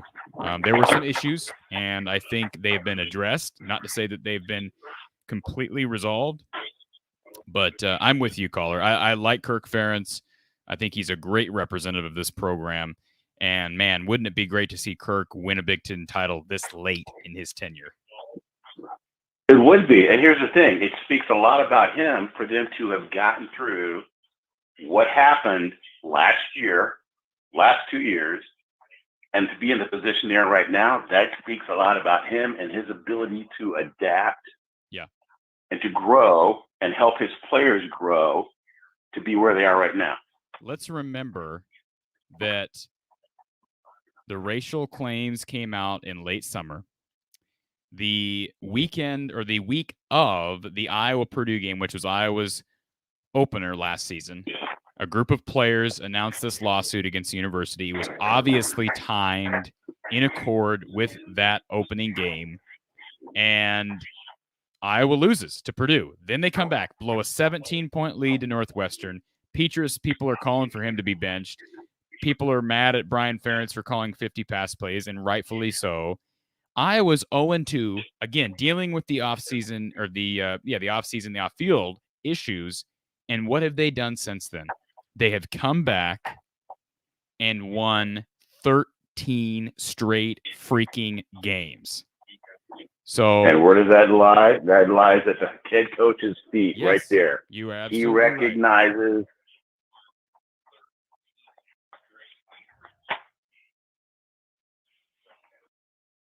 Right. He deserves a lot of credit for what he's done. And I'm not here to debate what claims were valid, if they were invalid. I'm not going to talk about that. But the point is, Kirk has, to me, and I know he wasn't going to win it last year, but if Iowa wins the West, he's not only Coach of the Year in the Big Ten, he's one of my candidates for National Coach of the Year. And I'm biased. I get it. But what if you take everything into account, what he's done is just unbelievable. It really, truly is. As the longest tenured head coach in college football right now, for him to be where he is in his career and to have the amount of success, it speaks a lot about him, and it speaks about the players that he developed or recruits and brings to the program, as well as the coaches. Yeah, absolutely. We agree on that, caller. Anything else? No, I'm good. I'm not gonna belay the problems or belabor the issues that I have with the national media and all the other fan bases, and the fact that they have no idea who Iowa is and what they're about. Well, we'll just let the game speak for itself. They're That's all I'm finding gonna out. say. They're finding out. So Yes. give it some time. All right, man. Keep spreading the black and gold fame down in Western Texas, okay? I got you, man. Keep up the good work. I'll talk to you later. Talk to you next week. Have a good night. Yep.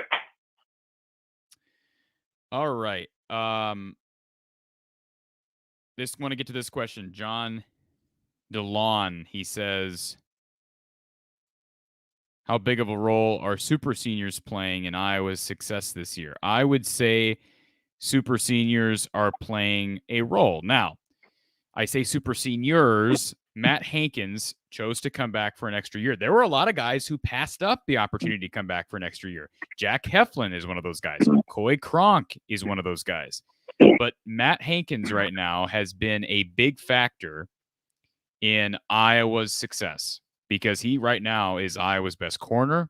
Now, he got lazy on the pass interference during the game tonight. I believe it was third or fourth quarter. I believe it was third quarter. He got a little lazy, got called for it. So that'll have to be corrected.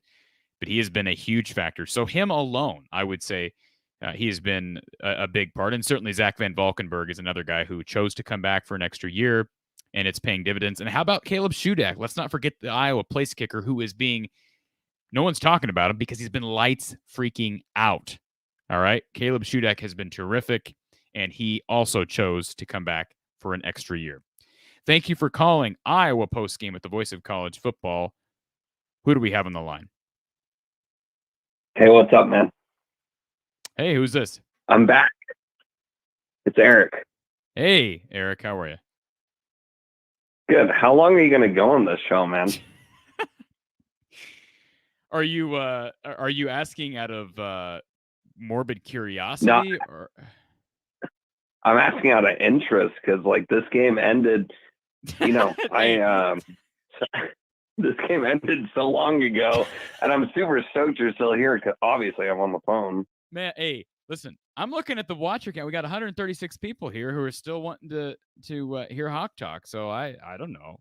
I mean, maybe I'll get some massive. Maybe somebody will send me some massive check in the mail and it'll pay off. But I like talking hockey. Did you play football as a kid? Not past. No, not really. I mean, no. To be completely honest, I still play flag football today, but competitively. You play flag football? You played it today? No. I still play it today. Not like today. Not like I'm not. Well, it's Saturday now, but I'm saying I didn't play it. No. I got you. You get what I'm saying. So I had this interesting question because I follow college football religiously. I watch coaches' videos. I watch slow-mo videos. Anything I can get my hands on. But I've never played a snap of football in my life. And something that I was really interested in is what is the difference between a good PBU, like a pass breakup, and PI? Like, it's always a controversial call. I understand that.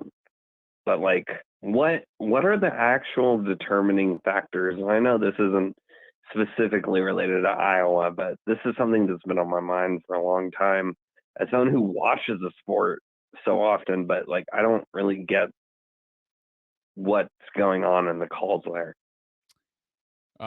It's all about timing, right? And for the record, let me just clear that one thing.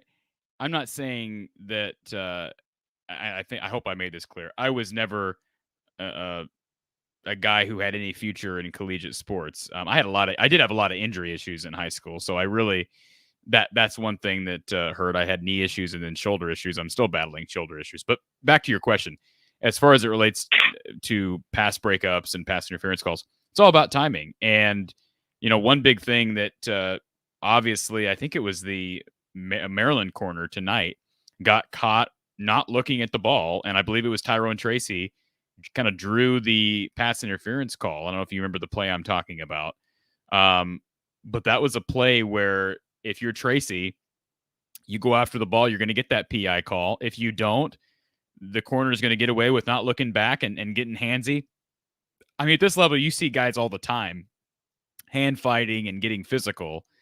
But there are obviously, I want to say they're unwritten rules for officials to follow.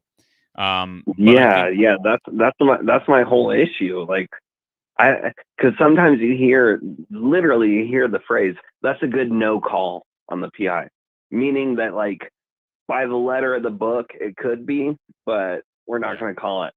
Like what? That's horrible. Like I really don't know what it means. So can you play the wide receiver's hands if you don't see the ball? Is that the rule? Well, the thing about it, the more contact without looking back towards the ball, even if you're not legitimately making a play on the ball, if you don't give the official reason to believe that you're making a play on the ball, any contact is going to be suspect. So, I mean, again, you're So going to you get away want with to see the ball. What's that? So you want to see the ball. The officials want to see you as a defender making a play for the ball. So in other words, you're going to be able to get away with a lot more contact because you have equal right to the ball as a cornerback. But if he never sees you look back for the ball, then he doesn't think you're making a play for the ball. You're just impeding the receiver. You're holding. You're holding, or you're illegal contact. I mean, you're committing a pass interference. Okay, because I kind of thought it was the opposite. So like, if a DB sees a ball incoming and he jams up a wide receiver, that's PI often, right? As opposed to if he didn't see the ball coming and he was just on him and played his hands, it wouldn't be. If he's looking back for the ball, if he appears to be making a play for the ball, he will be able to get away with more contact. But keep in mind, you're allowed a cushion off the line of scrimmage for extra contact. Again, we're talking 5 yards off the line of scrimmage. But anything, even before the ball is thrown, if you're holding, that's a hold either way. But any extra contact, once that ball's in the air, is going to be called, especially if you're not looking back as a defender and trying to make a play on the ball or appear to be making a play at the ball. Okay, so seeing the ball and being able to make the excuse in the same way that a quarterback throwing away says, "Oh, there was an eligible receiver." So you can make that excuse as a DB. Absolutely. Yeah. I think that's a good way to sum it up. Okay.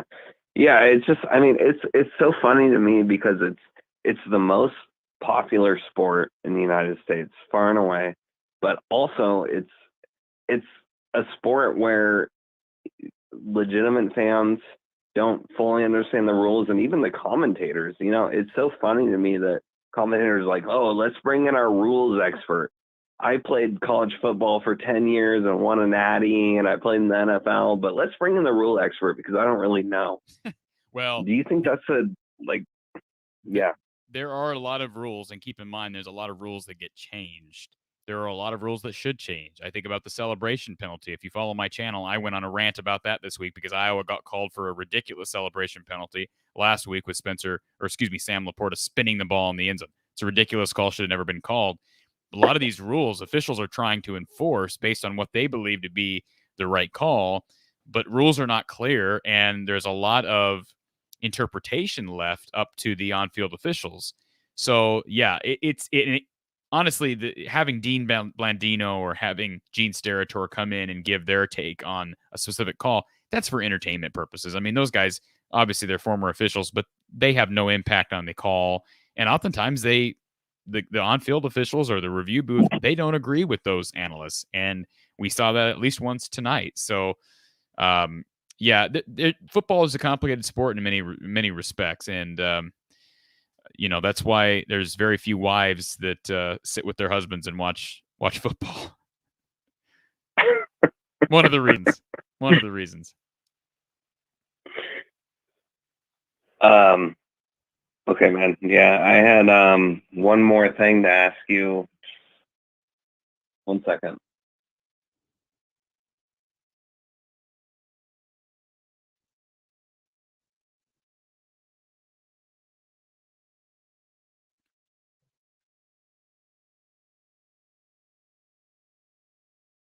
While we're Sorry, man. Are you still there? Yep, go ahead.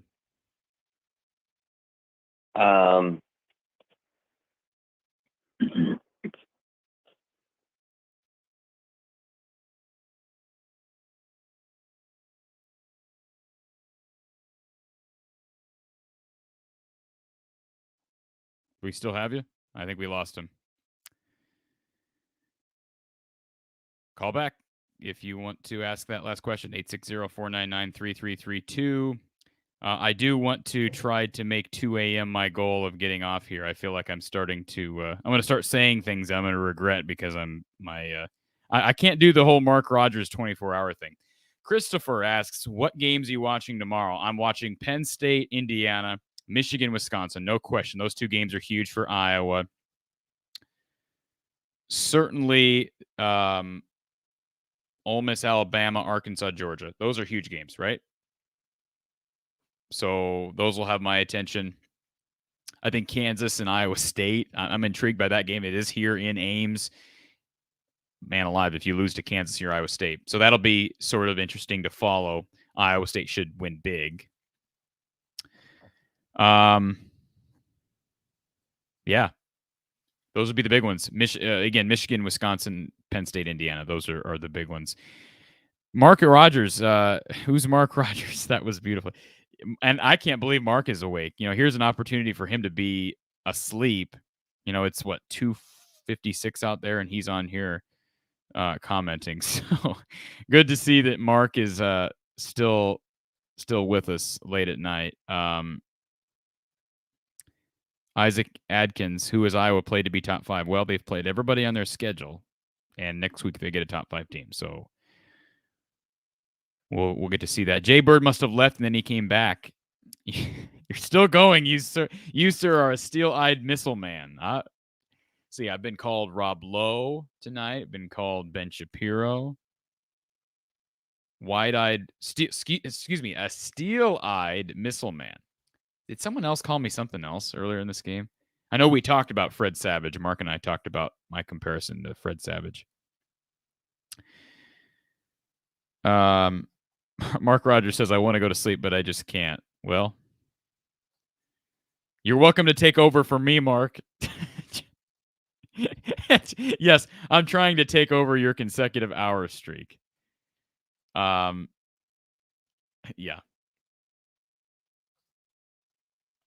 All right.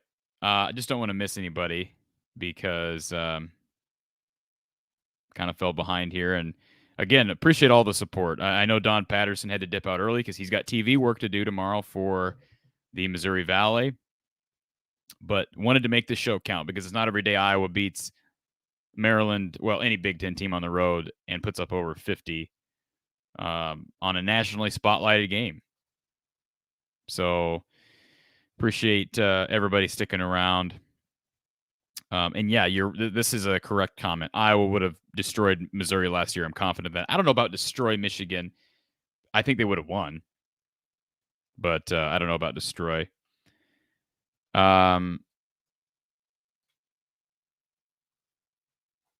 The Real Hayden says, as long as the stream is up, I'm up. Well, yeah, the stream is up. So, Hi Hawkeye says, keep the live going until the Penn State game. I can't speak anymore.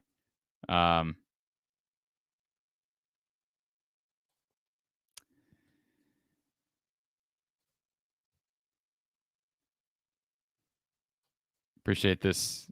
I guess that's an insult to me. I've got 2 left feet. No one's ever told me that before, but I guess I'll take a look at that when we get done here. Voice of College Football, Mark Rogers says 3 hours are pretty standard for me, but I'm well over 3 hours right now, Mark. John DeLon says, Cory, you should start drinking after the show has been going for 2 hours. I had some soda, but there was nothing in it as far as whiskey. So, yeah, I'm a little bit behind on that. And, all right. Well, the calls have begun to halt, which I'm going to say is a good thing. Appreciate this compliment from Paul Wall. Appreciate the compliment. It's always good to hear that. You always have the haters, but it's always good to have people who appreciate what we're doing and appreciate. I just appreciate having Don Patterson here. Coach Don Patterson has been dynamite for us here at the Voice of College Football and from the Hawkeye of the Storm.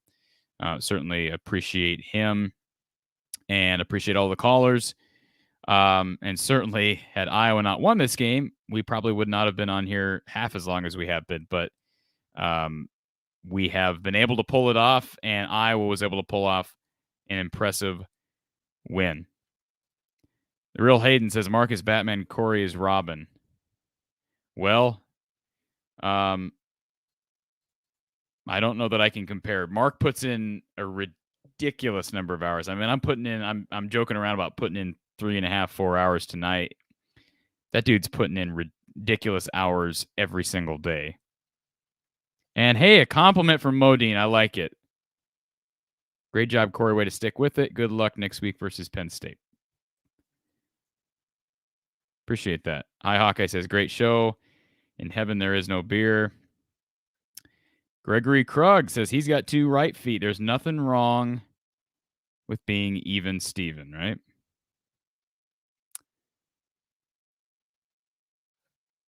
Appreciate this kind comment, Charles. Traveling Fools also, the kind words. Again, thank you to everybody for being on here. We hit 2 a.m., so that'll probably be a record this year. I'm trying to think of the next opportunity Iowa has at a home game, or excuse me, for a night game.